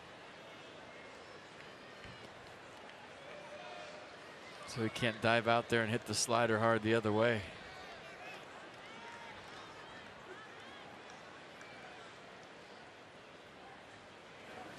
Yep. There it is, way out there. I don't know why more guys don't do that. Buzz the tower, go to the other side. Buzz the tower, go. I mean, just do it. Been going on for about a century and a half. You know, when you talk to right-handed hitters, it's hard to stick your teeth in there when you feel a fastball and go the other side and with authority and confidence that you're not going to get another one around the tower. Not too many people do that anymore.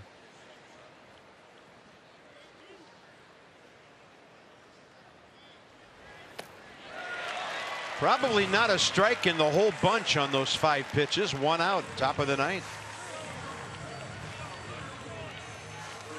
Yeah, fastballs up and in. Look what the fastballs are, by the way. I don't know that I've ever seen a pitch cast so drastic from one side of the plate up and in to the other side down and away.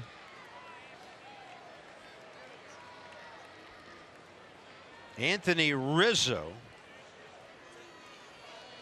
3 plate appearances against Holland, all 3 walks. He's had a good night. Base on balls, 2 hits, an RBI double tonight. Shift on.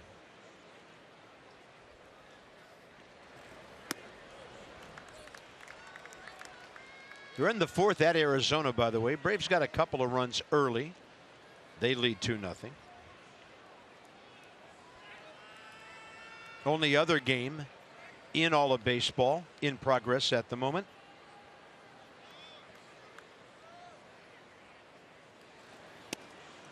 In there, 1-1.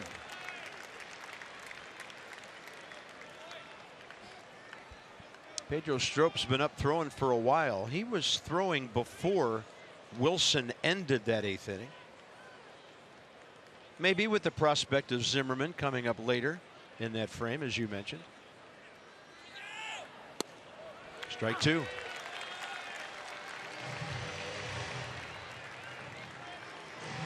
Yeah, Strope's their closer.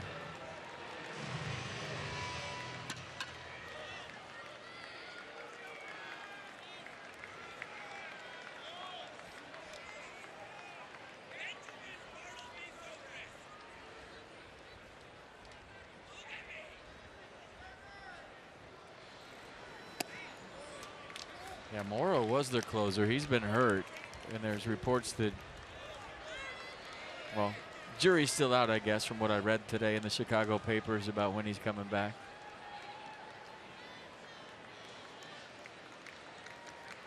Yeah, Brandon Morrow, 22 saves for them. Strope has a dozen.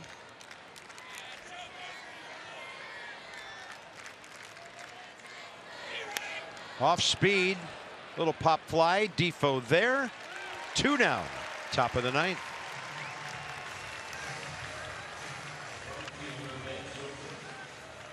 Now it's Zobrist.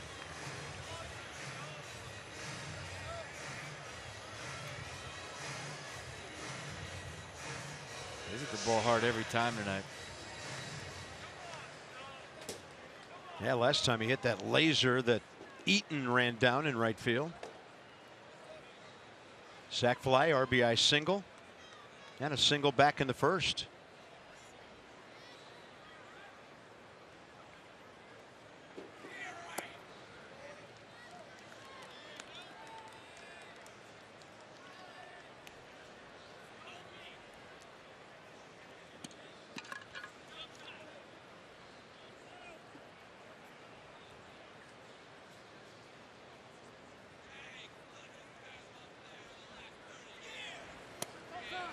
Outside, 2-0.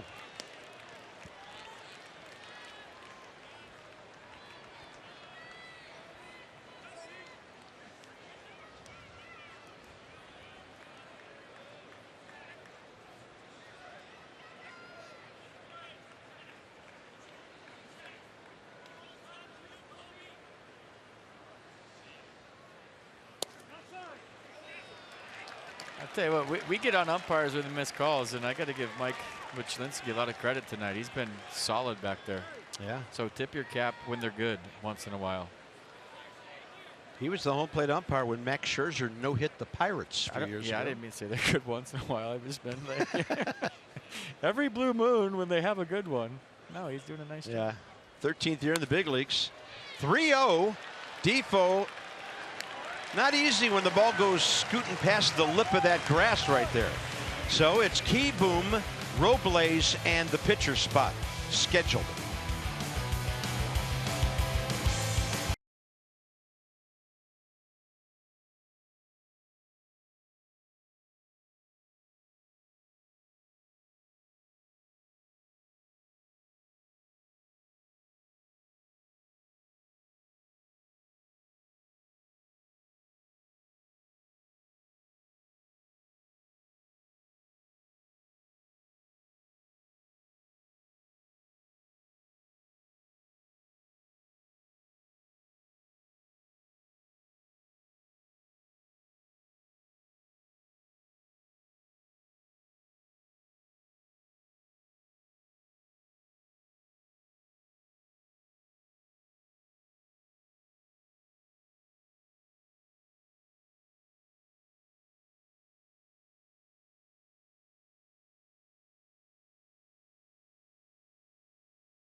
From the on-deck circle, first of all, Pedro Strop, 33-year-old closer for the Cubs right now. He has 12 saves in 16 opportunities.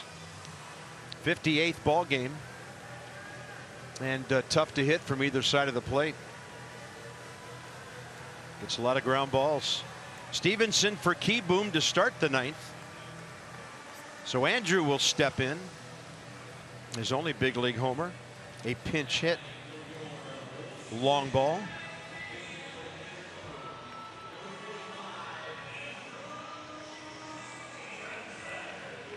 Stevenson career 0 for 1 against Strop.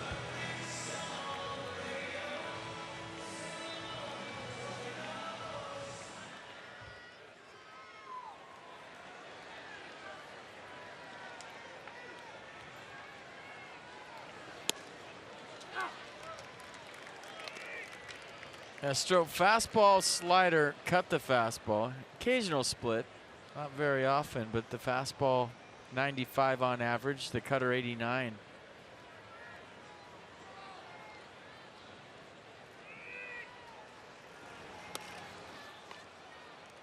Good idea. Yeah, Bryant was well onto the infield dirt.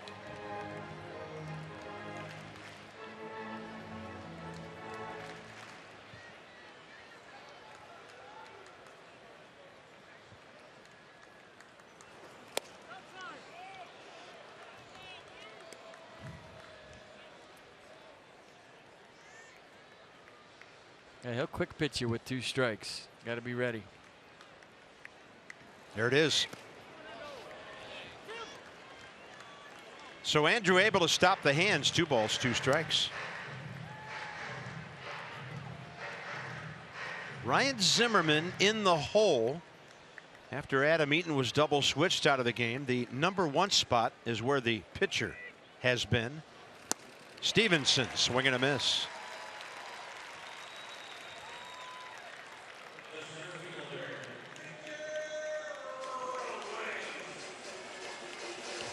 Victor Robles now.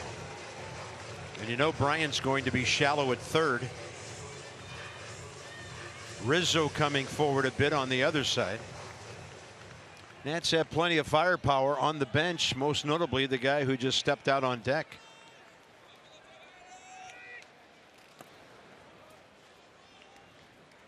Robles pinch hit in the 7th. Hit into a fielder's choice grounder to the left side.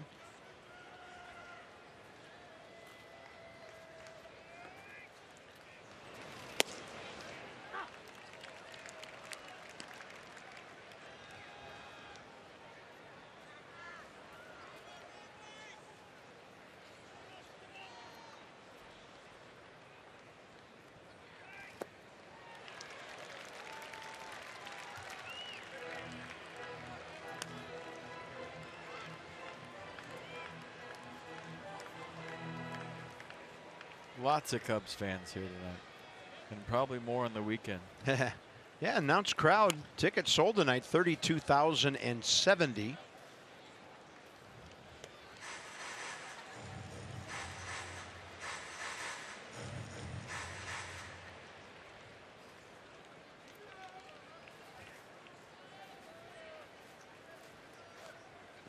One and two.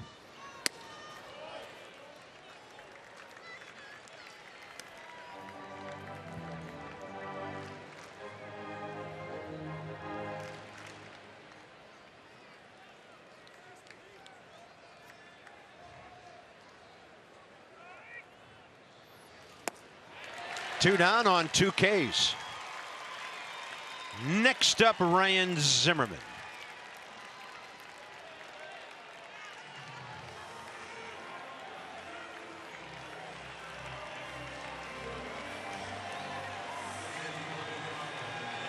Ryan 3 for 9 career with an RBI against Strop.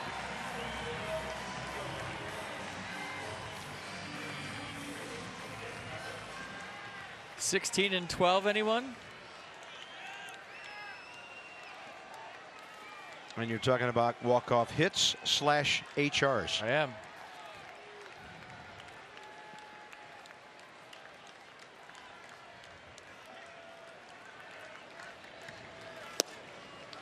Strop pumping strikes.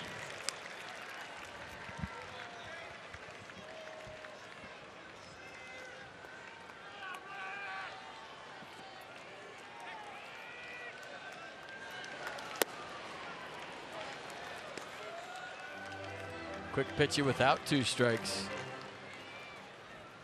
In that box, you got to be ready.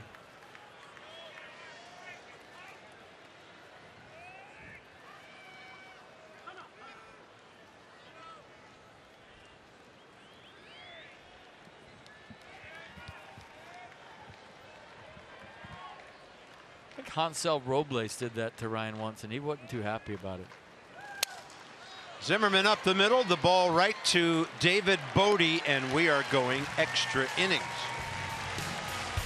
To the 10th in a 4-4 battle.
13th of the year back in the fourth, put the Nats up 3-2. Nats unable to hold a pair of one-run leads, 3-2 and 4-3. Spencer Kieboom out of the game now, but a big night for him. His best as a big league hitter. And here's Jimmy Cordero. 12th game for the rookies. The Cubs will get their first look at him. 10 hits in 9 2/3, 7 walks, 6 strikeouts. So the command the issue, and he's going to face 5, 6, 7 here in the 10th. Remember, the fastball, the issue for opponents. It's averaging 97, curveball 85, slider change occasionally. Those are the two main pitches: fastball, curveball. Nats pitcher now batting in the 8th spot. And Pedro Severino, who takes over behind the plate, is batting first. Pitch up, and Chris Bryant was pumping.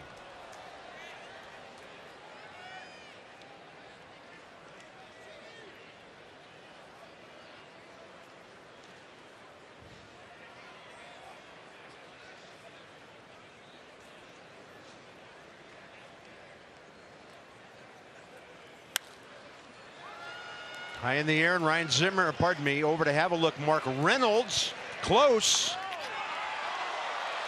Looked like it hit his glove twice.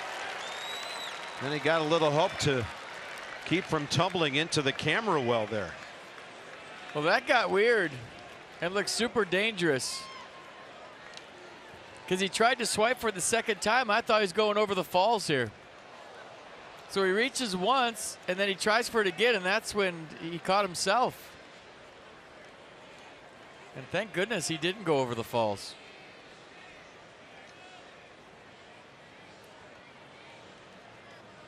Good help by the cameraman. Right side. Reynolds well off the bag. Had to wait a second for Cordero. First out, 10th inning.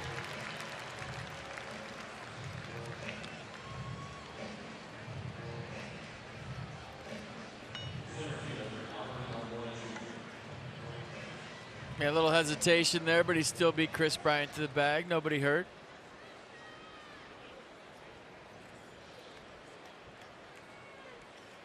Albert Almora Jr.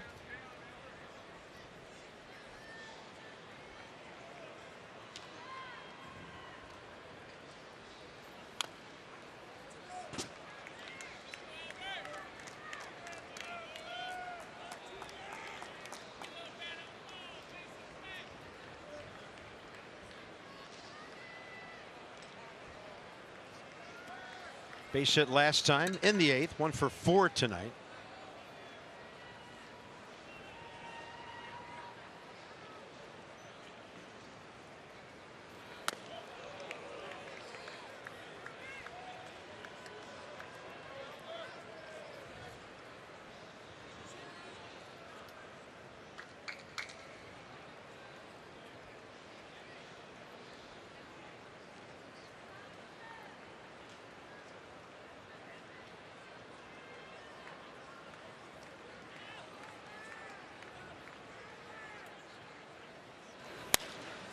That's well hit.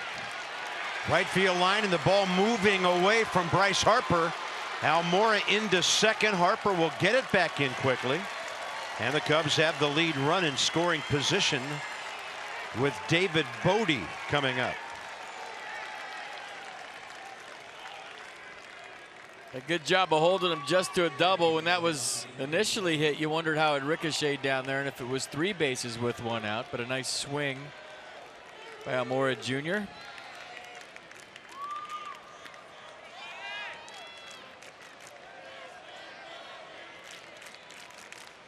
Well, David Bodie at home has walked off a couple of Cubs wins this year. One against the Nats in the Sunday night game. So the Cub fans making lots of noise. Well, it'll be news if he does it here tonight, because he's on the road.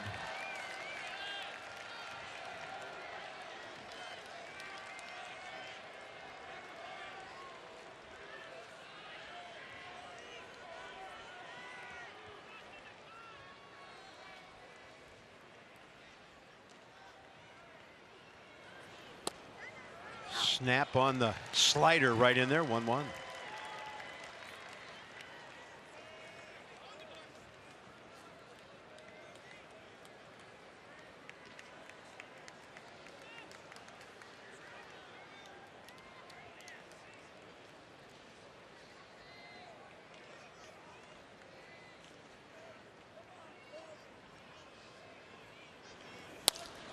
Got a fastball, and that thing's heading for the scoreboard unless somebody can get to it. Robles can't. Runner was holding at second, and Almora around to score. 5-4 Chicago.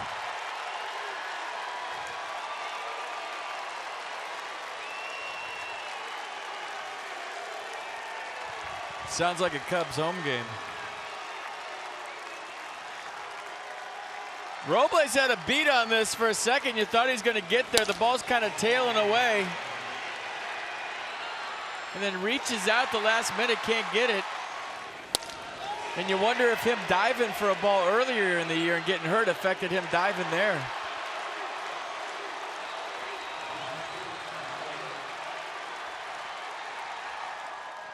So Ian Happ has been walked. First and second, 1 out.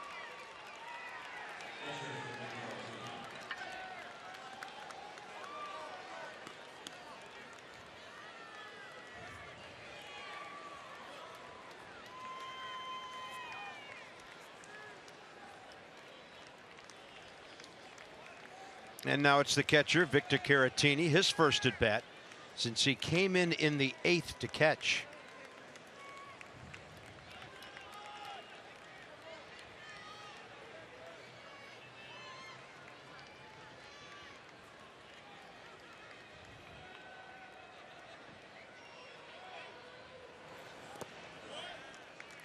Severino smothers it.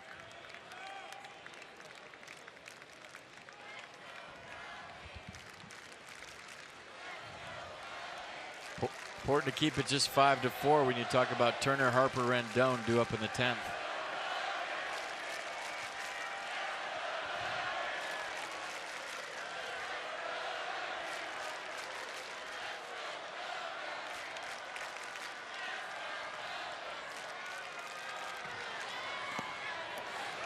All locked up on that one is Caratini.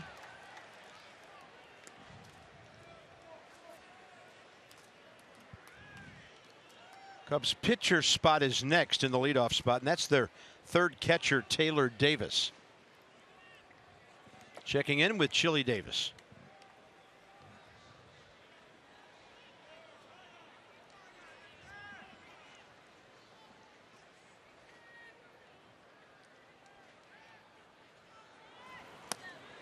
In there from Cordero, strike 2.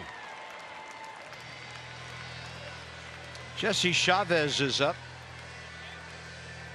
He has a couple of saves this year.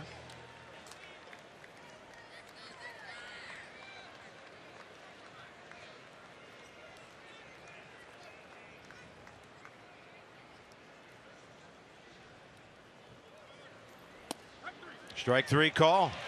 Good slider by Jimmy Cordero, 2 down. And a good pitch on the inner half.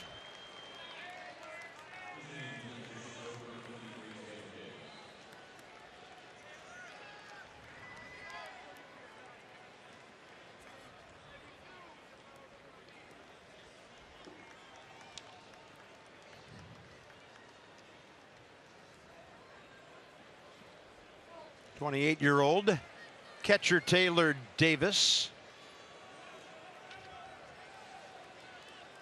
0 for 1 since his September call-up.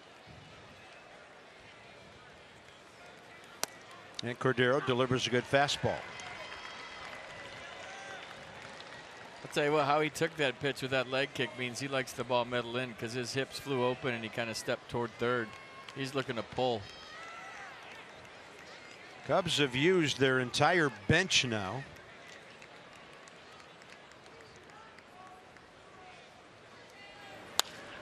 And he hits it hard the other way. Around third is Bodie. Throw by Harper, not in time. And the Cubs lead 6-4. Or looking to go the other way. Front foot went one way, barrel went the other way, and that's a big blow. That one hurts. Yeah, especially with the do-ups the Nats are featuring. Inning not over yet, and Javi Baez will be next. 3 hits around an intentional walk here in the 10th.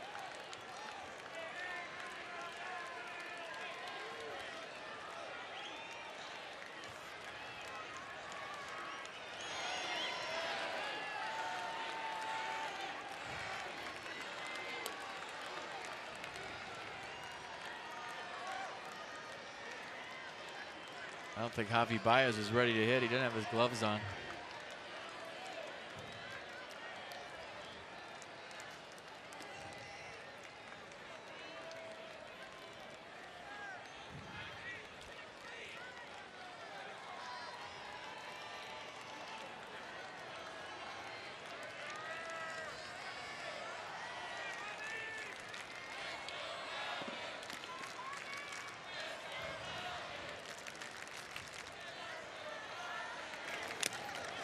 And Baez up there pumping. 101, little frustration behind that Cordero fastball.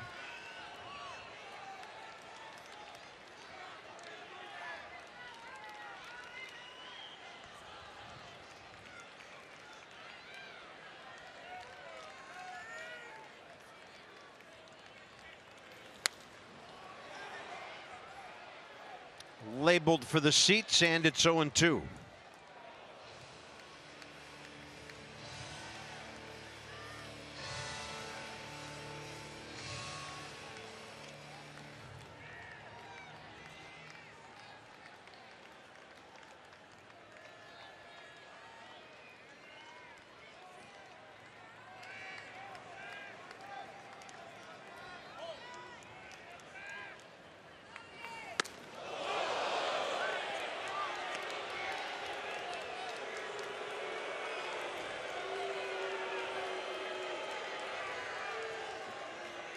Well, the game plan is definitely up and into Baez, down and away with the soft stuff. You saw it last time up when he faced Miller, I believe.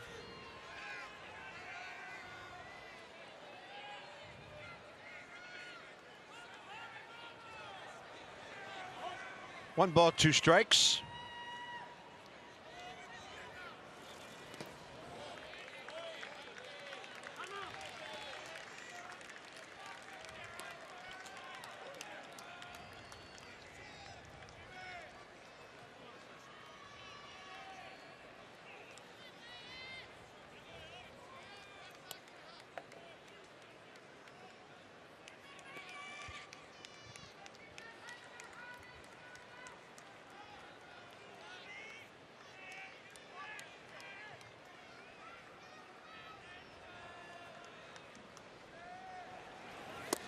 Swing and a miss, and the top of the 10th is over.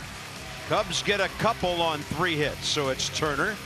Bryce Harper follows him, and then Anthony Rendon, and the Nats need a runner or 2.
Innings this year, 1-4 at home, got that win on this homestand. And this is Jesse Chavez, who's been in the big league since 2008 with the Pirates. He's been all over the place, and this is his 22nd appearance this year with the Cubs. Started with Texas for 30 games, low ERA, 31 strikeouts in 26 innings. 35 years of age. We got two-seam fastball 93, slider, cutter, curveball, change. So 5-pitch reliever. Fastball 42% of the time at 93. The cutter has a high percentage too at 34%. Trey Turner faces him for the first time. Trey 1 for 4 with an RBI single tonight. First one is up.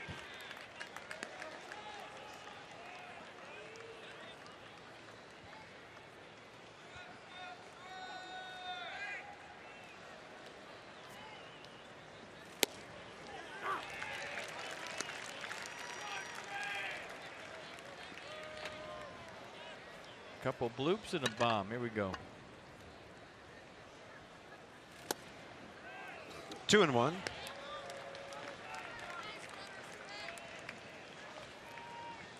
Chavez 2 saves this year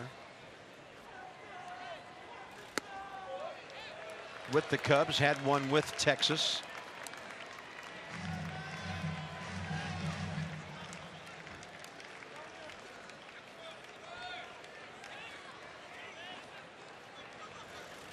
There you go. And he walks Trey Turner on a ball that goes right through the catcher. Seen this team fight the last 3 or 4 nights.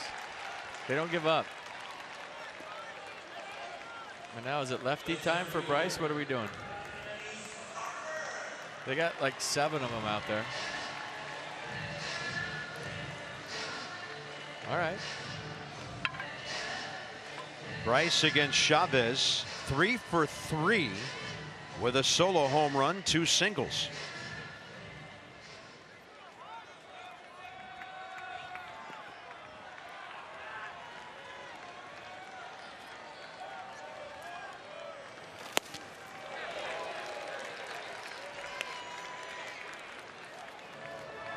Good rip, let it fly.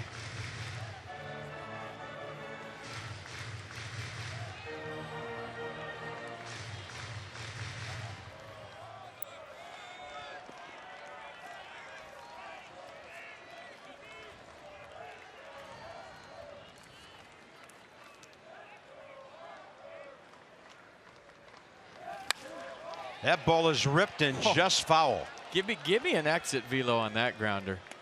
That was about 120. Yeah, Mike Winters skipping the rope there, the crew chief, and then making the call.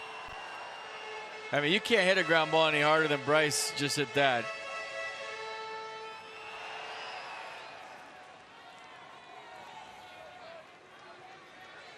Seriously, that's at least 105, they're telling me. I was about to say 110. I'm not buying that. That was harder. 0-2. Almost hit him.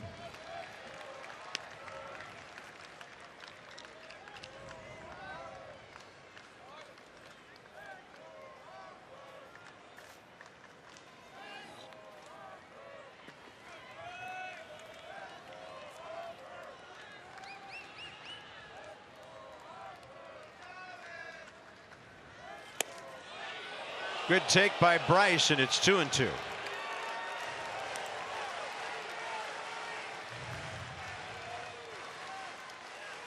Clearly outside, not even close. Yeah, a lot of umpires wearing blue on the third base side. They couldn't tell in or out there. Target away, 2-2 again, and that one will get Harper. And Bryce is not happy. I thought this one was a little closer, I'm not gonna lie. Bryce super frustrated, let's see. Yeah, he split the edge with it. Yeah, but Schlinsky's been locked in all night back there, he really has. Anthony Rendon is 2 for 3 career with a homer against Chavez.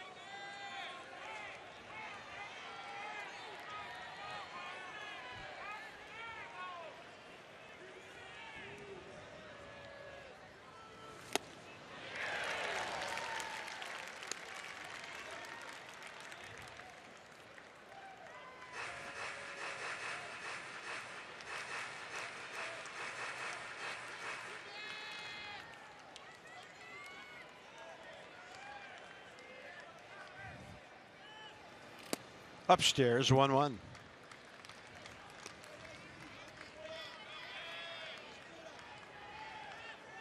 One of their lefties, Jorge De La Rosa. 4-1 Soto.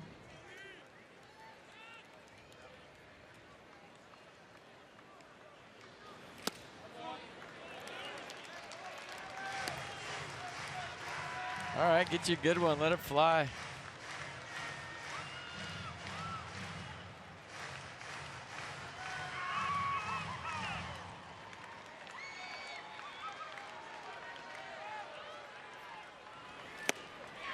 Two balls, two strikes.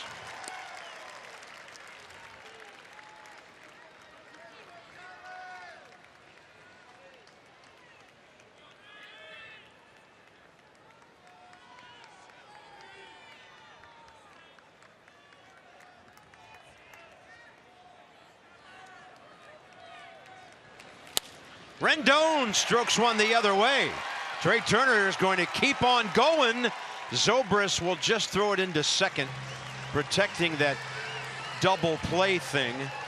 And the Nats are in business with first and third, one out, and Soto next. You want to see some quick wrists and a quick bat? I mean, he just snatched that right out of Caratini's glove and flicks it to right. Watch this swing by Rendon. I mean, this is a good pitch by Chavez. Tried to backdoor the I mean, right out of the glove. Who could take a ball that deep and just flick it to right like that? That guy. And that's still kicking. Yeah, looks like the right-hander will stay for Soto. And anytime you're playing no doubles as an outfield in this situation, you're susceptible to first to third. You just saw it with Turner, and you got to play no doubles with Soto here. So a ground ball through the right side is first and third again. Juan Soto already 2 for 4 tonight. Second inning single, 8th inning double. Yeah, but this team ain't quitting. Like I said last night, I'll say it again. Say whatever you want about them. They don't quit.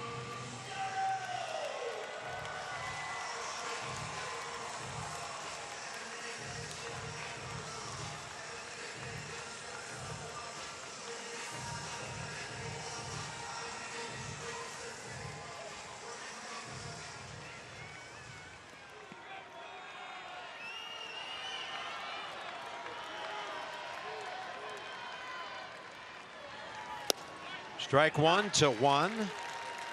Now hitting .301.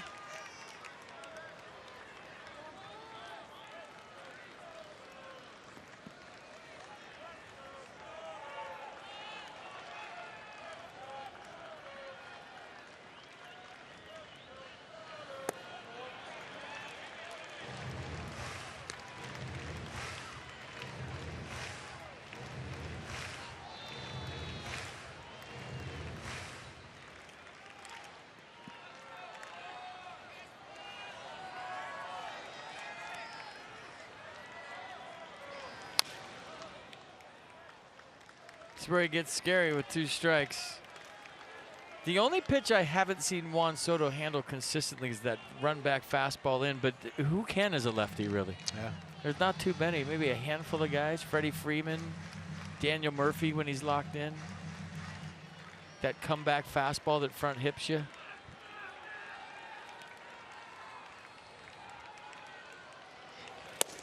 Fastball away, 2-2.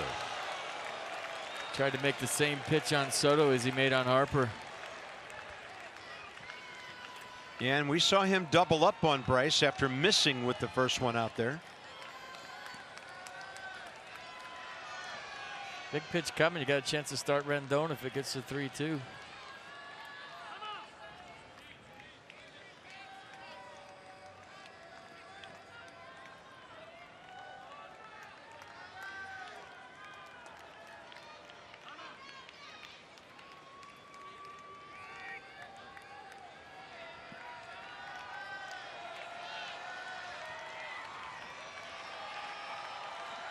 Turner at third, Rendon at first, 2-2. Swing and a foul tip. And a strikeout, 2 down. Now it's up to Mark Reynolds.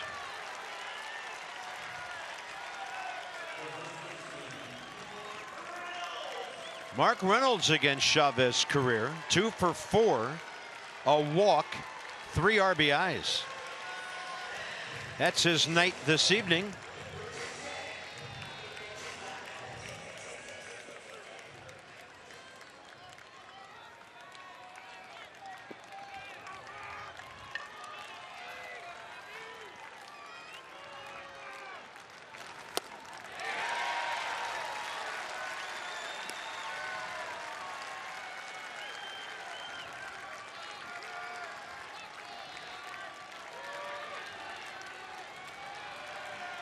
Rendon, the run that means everything at first. And Reynolds to center. The Nats are going to be frustrated again as it becomes a 2-5 homestand. Battling and coming up a little bit short again. Cubs win it 6-4 in 10, and that's the first of 4 this weekend with the Cubs. Tomorrow night, Joe Ross will make his return to the big leagues and the Nats rotation, and he'll take on John Lester, who is the Cubs' 15-game winner. We'll get you going at 6:30. This has been a presentation of Masson. Johnny and Ray ahead from the booth. So long for just a while.